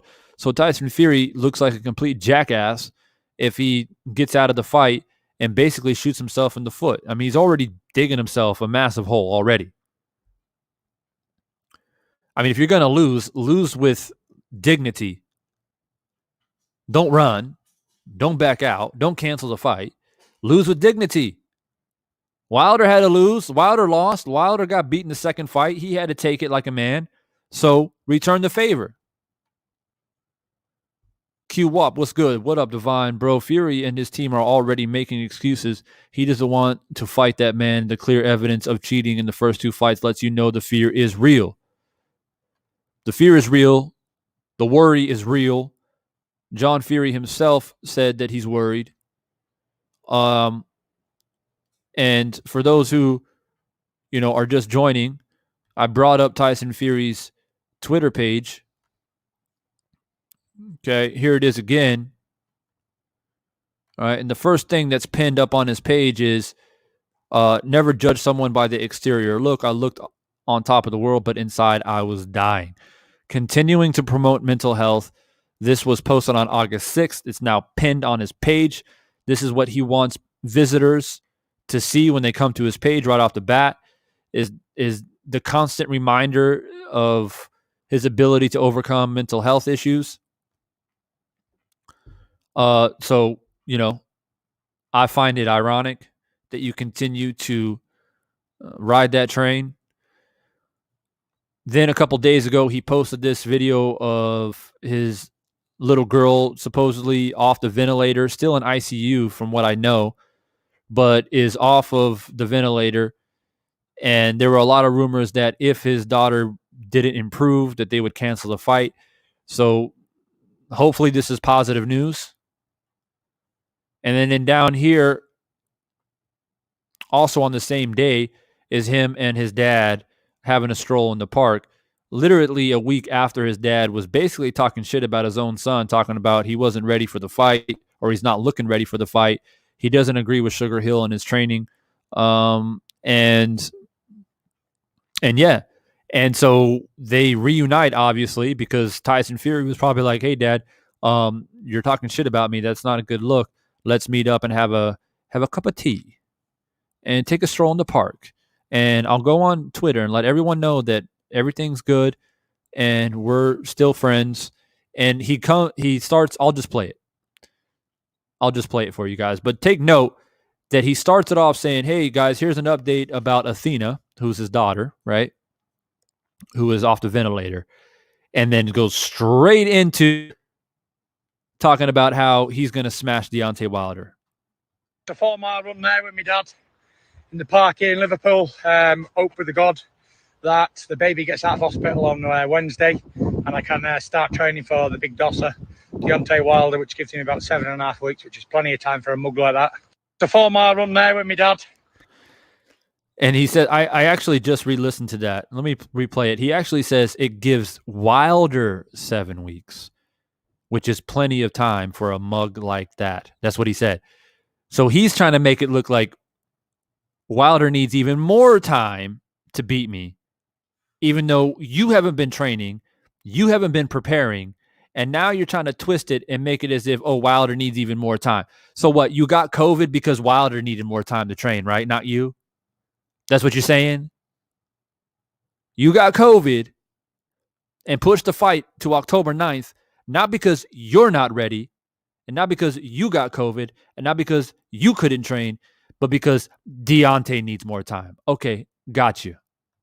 In the park here in Liverpool, hope with the God that the baby gets out of hospital on Wednesday and I can start training for the big dosser, Deontay Wilder, which gives him about 7.5 weeks, which is plenty of time for a mug like that. The 4 mile run there with my dad in the park here in Liverpool, hope with the God. So you guys heard it yourself. I can't stand to be on his page too much longer. It's just too many negative vibes, unfortunately. Sorry, but that's just the way I feel.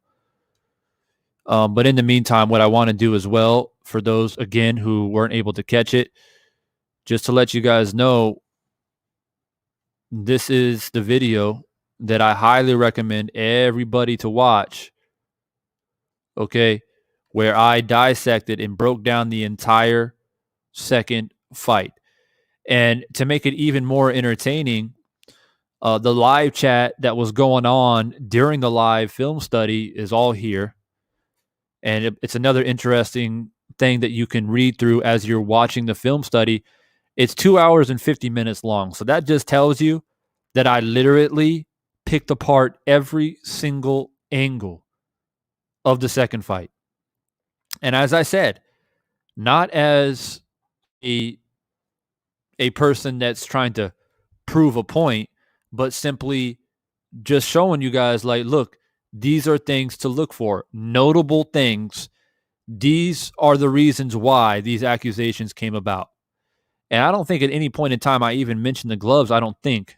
Maybe I did a little bit, but there was a lot of talk and a lot of exposure about the water, about how he looked physically, about how his legs were weak before the fight even started, the behavior and the character of Mark Breland, and things like that, which were very, very telling.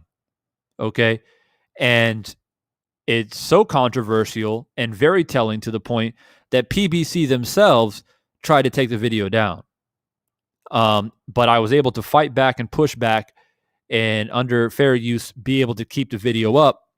And there's no benefit to me at all having this video up other than getting the message out, because they won't let me monetize it, obviously. So I don't care. It's up because I want people to know and get the message out. It's got a little over 1,000 views, but quite frankly, this video should have 10,000 views minimum by the time they fight on October 9th. Because I want everyone to know that if Wilder knocks out Fury on October 9th, they can refer back to this video and the things that I pointed out. I don't need to come out here and say, you see, Fury cheated and now Wilder was on an even playing field and he knocked him out. I don't need to say that because I always thought that Wilder was a better fighter. Just my opinion. So simply he won because he's better. And also I don't have to say anything like, oh, this proves that Fury cheated, because I got the video right here on my channel. You can check it out. I don't need to say anything.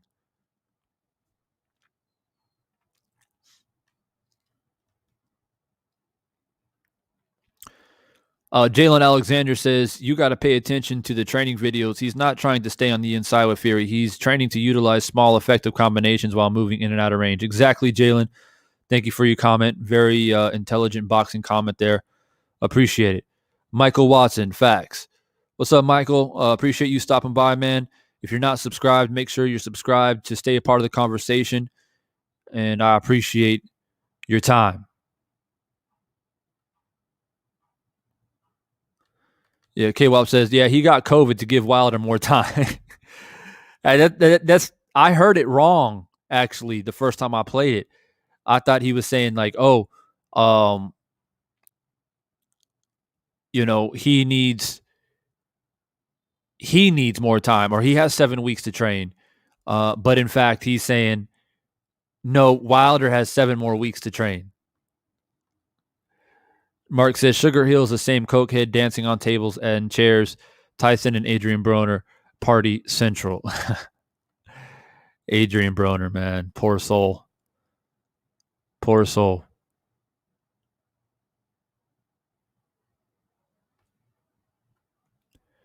All right, so I finally caught up to the comments. Man, it was blowing up. So I finally made it down here to the bottom. Vance Edwards says, I think Fury's game is exposed and he finds himself in the ring with the most dangerous John Fury been trying to run to save Waters any way possible.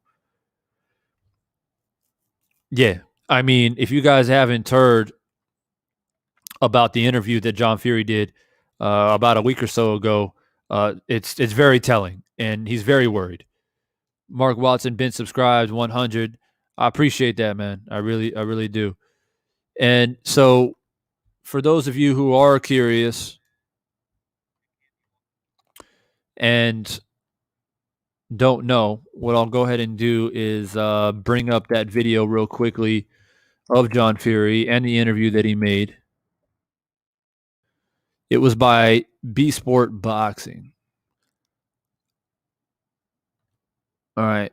So, in the title, they say,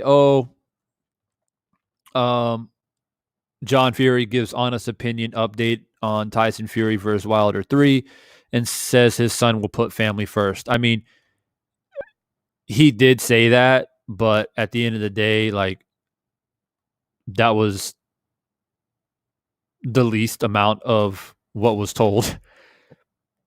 He basically said more or less that Tyson isn't ready. He's not looking good. He doesn't like the way he's training. And therefore, he wants him to leave Sugar Hill and come back to him, and how he's worried for his son, and how Deontay Wilder is dangerous, still one of the most dangerous heavyweights. As a matter of fact, I'll go ahead and play a little bit of the audio for you guys. Most of you have already heard it, but I'm going to go ahead and just for conversational sake, go ahead and play a little bit of snippets here. It will be right. And if and when the fight does go ahead, how do you expect it to go? If Tyson is fully on his game, and do you expect the AJ fight to follow afterwards? I think if he's on his A game, we get everything right, tick all the boxes, it'll be over within 5 rounds. It'll be a quicker job than last time. AJ, we should get him straight after. I'm not interested in anything. I wouldn't AJ trail then. Anthony Joshua trail, and we're not going to come off it till we've got him. But he's got a sticky wicket to do on all. Yeah, AJ, that's not a foregone conclusion. It would be a good night for him. He wouldn't recover. But he's the one with the belts. So you got to say he's the second best, and that's the fight we're looking at. We've just got to get rid of this American problem. And it's a problem. We got to get rid of this American problem. And he's a real problem. Shout out to Deanna once again, becoming a member, not only giving a super chat, not only getting wrenched up, but also becoming an official member of the channel. Big respect, big appreciation, and thank you so much. Yave, why didn't I get a notification? Yeah, man, I'm having issues with that. I'm on an ongoing battle with YouTube. I've had a lot of subscribers hit me up, let me know. Even Platboy, one of my loyal subscribers, hit me up personally. He DM'd me personally, text me on my phone because he's a Patreon. So if you become a Patreon or become an official member of the channel, you guys will have access to text me directly to my phone. So yeah, even Platboy told me that he never gets my notifications as well. So for the people that became a member today, I think I had like 3 people become members. So Deanna, Mark, and anyone else who is an official member of the channel, make sure that you go to the community tab of my channel to get member only perks. So that's access to my personal group chat that I have, and exclusive videos that you'll have access to that I do not post publicly. So make sure you go to the community tab of my channel and get your updates there. If you don't know where that is, I'll go ahead and take you there real quick since I'm on YouTube and share screening. This is my channel. Oh, shit. Let me share it. All right. So this is my channel. Then you go to community. It's right here. All right. And then on community, where I do all my updates. Right here, for example, I've already done a prediction video of Pacquiao Ugas. If you haven't seen it, make sure you check it out. Give it a like. So this, for example, this post is made public, obviously, but for members only, you'll see members only posts. Like for this one example right here is a members only post.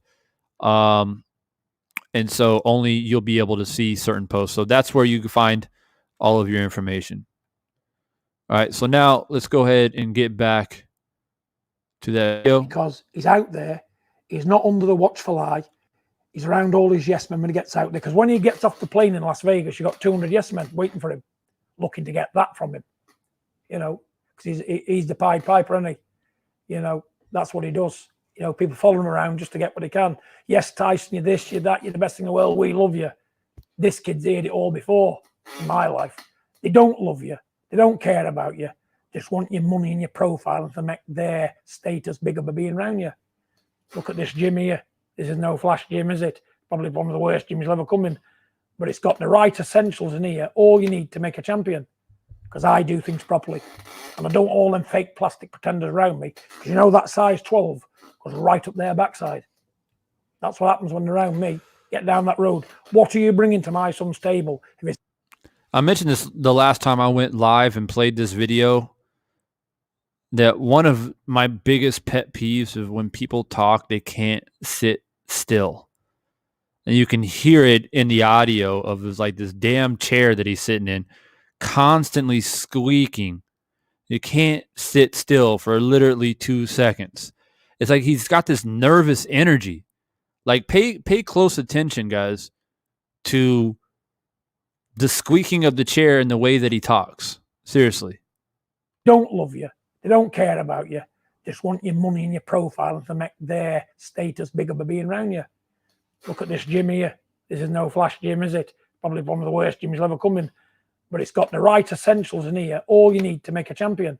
Because I do things properly. And I don't all them fake plastic pretenders around me. Because you know that size 12 goes right up their backside. That's what happens when they're around me. Get down that road. What are you bringing to my son's table? If it's not relevant, you're gone. But Tyson's not like that. He just hasn't got that character. But I have. And you need people like me. Somebody's got to point the finger at the bad guy. And Tony Montana said that, didn't he, in the film Scarface? Pointed at me. But I am the bad guy. He refers to Scarface. Backside and down the road, gone. Because they're not relevant to his job. All they're is getting beat. He needs to work like we're working in here. One-to-one, select few people around him who we can trust, work and work again and get it all right and shed blood. But you guys hear that negative, that worrisome energy, right? It's very clear that he's going on and on and on about how, Tyson's not doing his training correctly. He needs to come and train with me, be in a private environment, having people that he trusts. And so he's clearly not happy with how his training has been going. You know what I mean? And I don't know about you guys, man, but it's pretty abundantly clear. And he seriously needs to sit his ass still in that chair. Blood, snot and tears in these gyms. And I don't see him doing that today. I watch him in America doing a minute on the pads and being talked to death afterwards. You know what they'll do? They'll do a minute's work and talk for 2 minutes. And I've witnessed it firsthand and I've thought to myself, you know what? This ain't making sense to me. And he sort of like lost his bit of movement what he had for my money. He used to be elusive, used to be awkward, coming at you from all different styles. He's gone a bit one-dimensional because what they're trying to do, they're concentrating too much on a knockout. And all of a sudden, what happens to crunk fighters? You see? They either knock their man out or they get knocked out themselves. And that's what I don't want to happen. So I say, look, mix the crunk, what you do best. He said, what do they do over there at crunk? Either they knock their man out or they get knocked out. So he's clearly worried about Tyson getting knocked out. How could you not make it any more clear?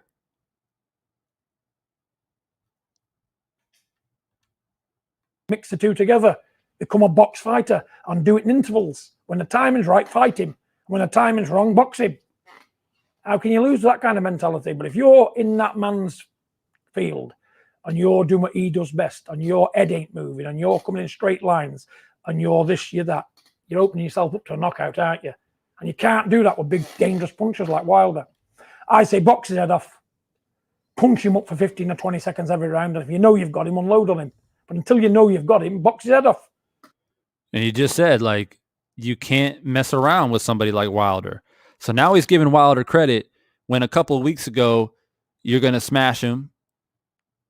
It's an easy fight. He's got chicken legs and all these other derogatory comments that you were making. Oh, but now you want to give him respect. Yeah, that is the true definition of fear.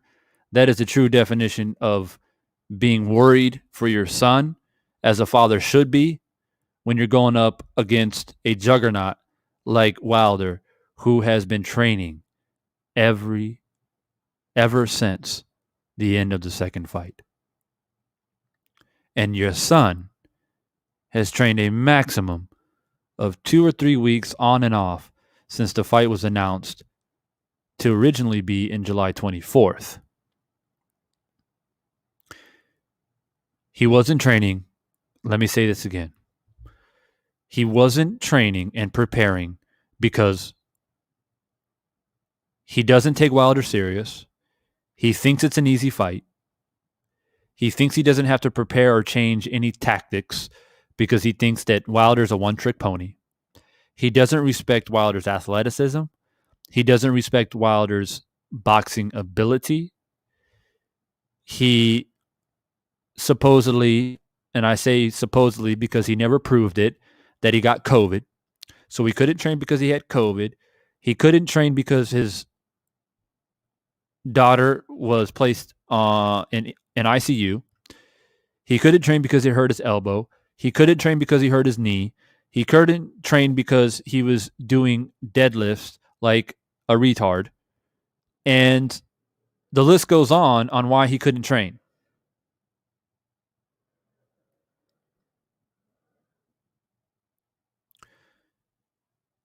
And Wilder has been training this whole time. So let me make it clear that there's a true difference between being a Wilder fanboy and clearly seeing from a boxing perspective on why I think Wilder's going to win this fight. Simply put, Wilder has been training since the end of the second fight. Literally a week or two after the second fight, he was already back in the gym. While when Fury was prancing around, living life, and life is good, I'm the new heavyweight champion of the world, and we're going to make this big mega fight with Joshua in Saudi Arabia or wherever it was in the Middle East. And Wilder ain't shit. I'm going to ignore him. I'm going to ignore the fact that there's a third fight guaranteed in a contract. Meanwhile, Wilder is training, making adjustments, making major changements in his camp, bringing in Malik Scott, preparing and waiting for the day. So that is one major reason why. Also, what we've been seeing in training, the improvements, the adjustments that Wilder is clearly making, working with Malik Scott. I don't see Tyson Fury training at all other than breaking his back deadlifts and taking a jog in the park with his dad. I don't see him doing nothing. So Wilder is showing me what he's doing. Wilder's giving me confidence as a boxing fan. And who's the man with retribution on his mind, revenge on his mind? That's Wilder. Who has more to fight for? Wilder. Who has the punching power? Wilder. So I don't need to be a Wilder fanboy to point out the basics. And the only thing that Fury fans literally ride on is the fact that, oh, well, he won the second fight convincingly, and you can argue that he won the first fight too if it wasn't for the knockdowns. That's the only thing that you have to ride on. Two basic reasons when I've just listed out 7, 8, 9, 10 different reasons But I'll say it, and I'll continue to say it until October 9th. One thing is clear, rather any or all of the allegations were true or not, we know that the spotlight is on Tyson Fury, not Deontay Wilder. Deontay Wilder's never been accused of cheating. So the spotlight's on Fury. His gloves will be checked thoroughly. His wraps will be checked thoroughly. And if I'm Deontay Wilder, okay, I bring a big-ass gallon jug of water that you bring from your house and drink from that gallon and that gallon alone. So there's no speculation of any water conspiracy. Okay? And literally take a water cooler, plug it in the locker room a day before the fight, and then bring your gallon of water and drink, and you're the only one allowed to drink from it. Okay? So we know that Tyson Fury knows that he can't get away with anything. So if Fury wins, then I'll give him his credit. But I don't really think that you guys hear any worry or fear in my voice, because I'm not worried at all. I am extremely confident that Wilder will be victorious. And like I said, let's be honest. It's not like Wilder's going to win by decision. If Wilder wins, we all know that it's going to be by knockout. And this time it has to be a brutal knockout, because whatever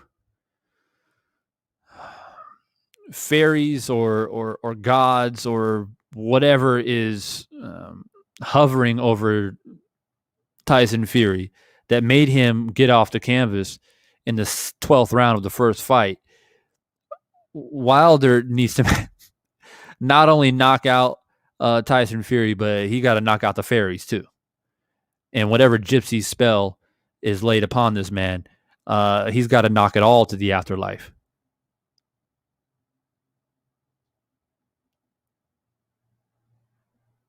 And I think that if you're a Tyson Fury fan, we can agree at least on one thing. If Wilder wins, it will be by knockout. So you have to mentally prepare yourself for that. I don't have to prepare myself mentally for Wilder getting knocked out.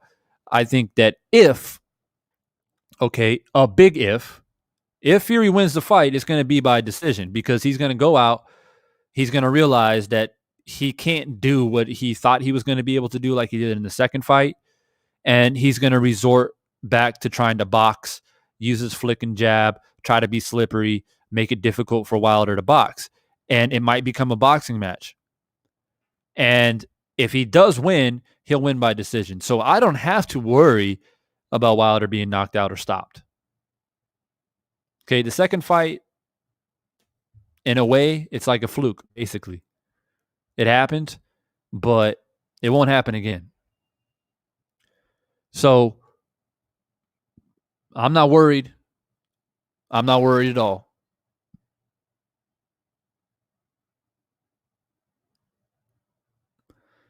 And all of a sudden, the chat got a little bit quiet. Got a little bit quiet in here, wrenches. But that's what happens. When Divine Sense Boxing starts getting heated up, start pointing out facts. And this is exactly why I do things like film studies. Because I don't want nobody coming up in here saying, oh, this guy's talking out of his ass and he's just saying things because he's a Wilder fan and he's biased and he's this or that or whatever. This is exactly why I do film studies. Because the proof is in the pudding. I don't got to make shit up. I don't got to sit on my sandbox, or sorry, my soapbox. Might as well be a sandbox. I feel like my feet are caught in sand half the time trying to navigate this YouTube shit. But I don't have to stand on my soapbox and proclaim anything. And that's why I take the time of 2 hours and 50 minutes of my personal time to do a film study. So if you want to refute and dispute what I'm saying, then it's simple. Go to my channel and watch the film study. So a lot of these Fury fans that were on here earlier, okay, we had like 3 or 4 of them in here. They probably left this video and went to go watch that film study. And good. I'm glad. That's the whole point.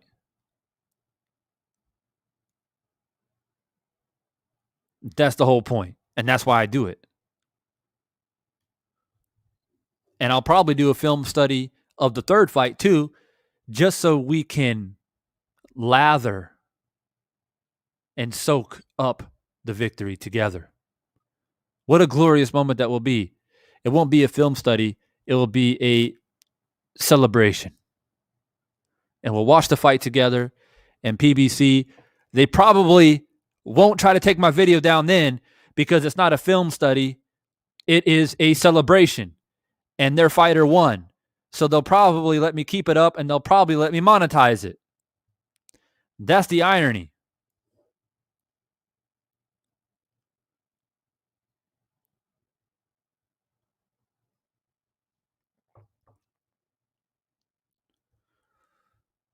So the more I talk about this fight and the more I get hyped up about it, the more it's like I want to be there in person to experience it.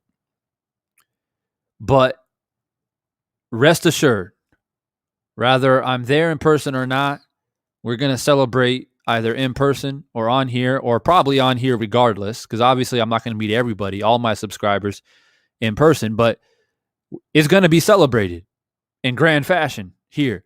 And we're going to walk through the fight and we're going to relive the moment that Tyson is laid either on his backside, but quite frankly, it could be laying prostrate. For all I know, we can literally relive a heavyweight version of Manny Pacquiao laying on his face. I can see it happening.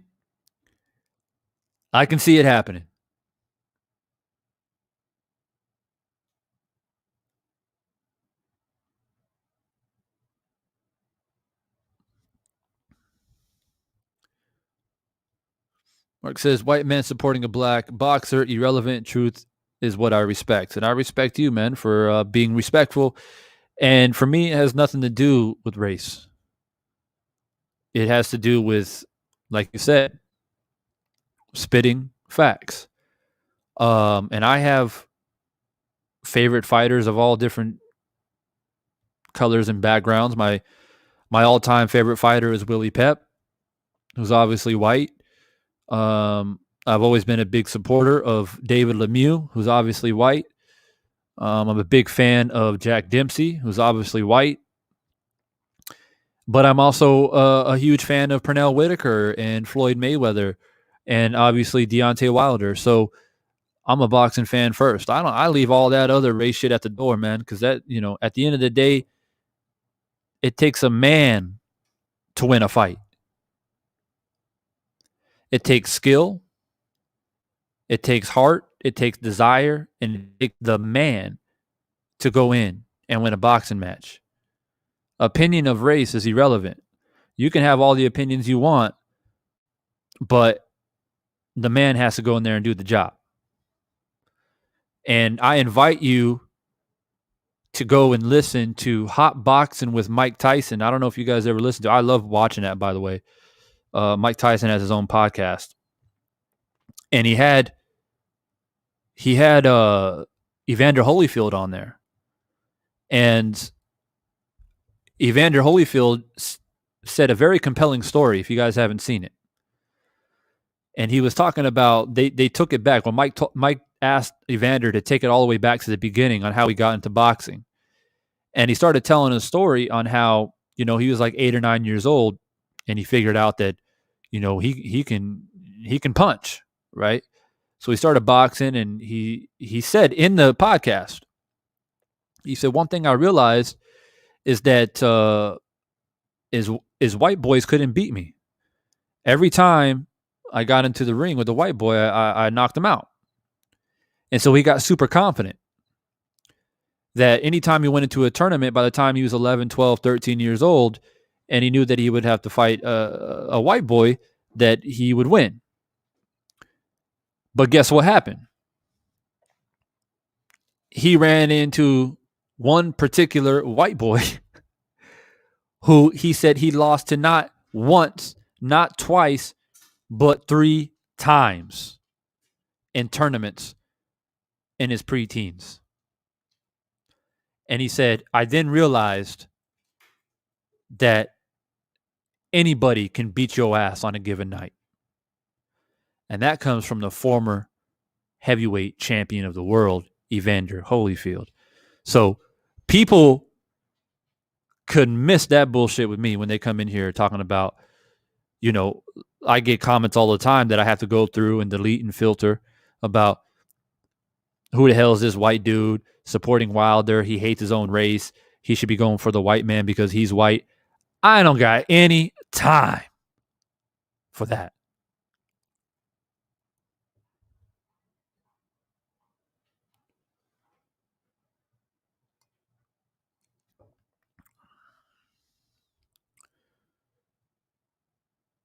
Philip sat in East London, Great Britain. GB, I guess you mean Great Britain. I'm not sure. Glad to catch this. Well, glad that you jumped in.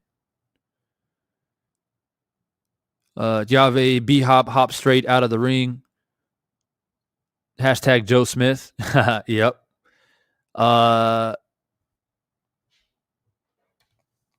You know your stuff, brother.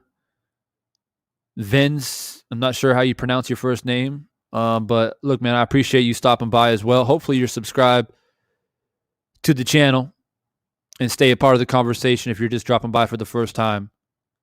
I appreciate you. So, you know, look, at the end of the day, I've had a lot of conversations behind the scenes, on camera, live, barbershops, backyard barbecues, whatever the case may be. At the end of the day, boxing is, as unfortunate that it is sometimes, it is race driven. I mean, it always has been, and it probably always will be. But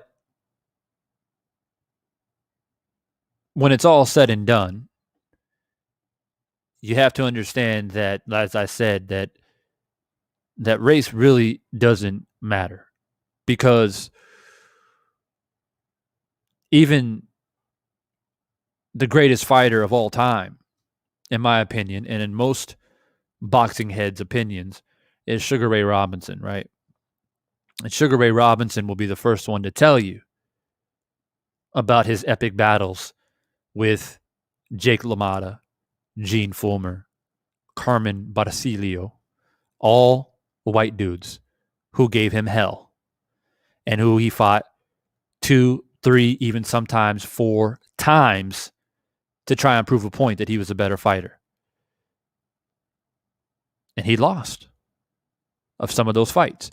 So at the end of the day, it's not just about who's more athletic and all those different things, because Sugar Ray Robinson was by far the better boxer, the more athletic fighter. But that's what makes boxing interesting.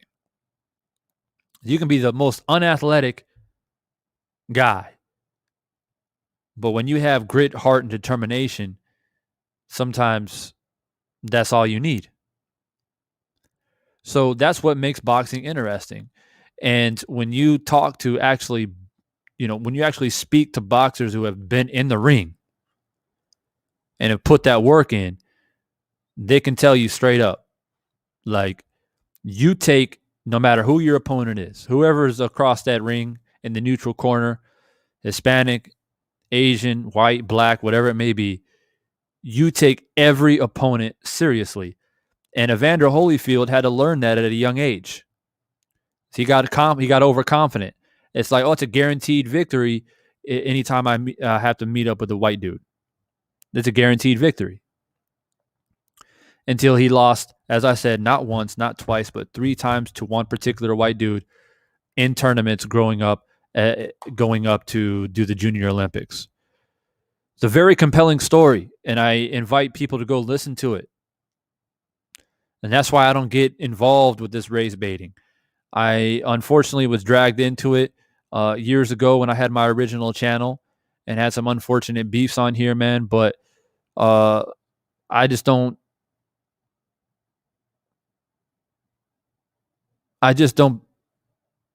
get swayed by that music anymore.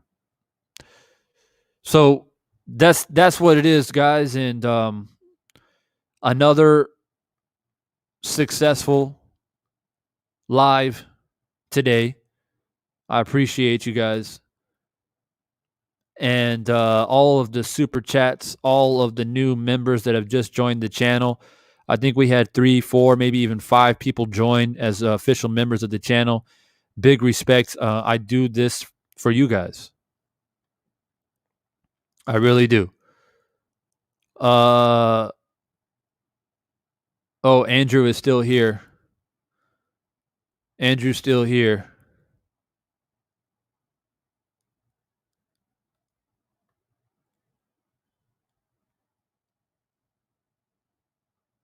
Deontay Wilder is carrying the load of Americans' failed quest and nation building and faltering as an empire. We don't got time for political comments, right, man? If you guys want to talk politics, there are plenty of channels out here to talk about politics. This is a boxing channel.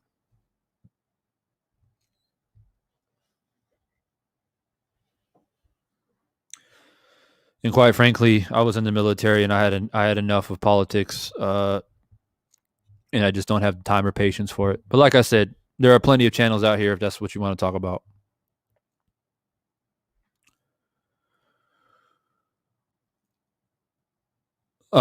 You're not blocked yet, Andrew. So don't be a baby. Anyways, guys, thanks for another successful live stream. I appreciate you guys. As I said, as always, this will be uploaded. So if you guys caught the end of it, we've been live now for 2.5 hours. If you caught the end of it, it'll be uploaded on the channel. You can go back and watch from the beginning. We had some good conversation tonight, and I appreciate it. That's what it's all about.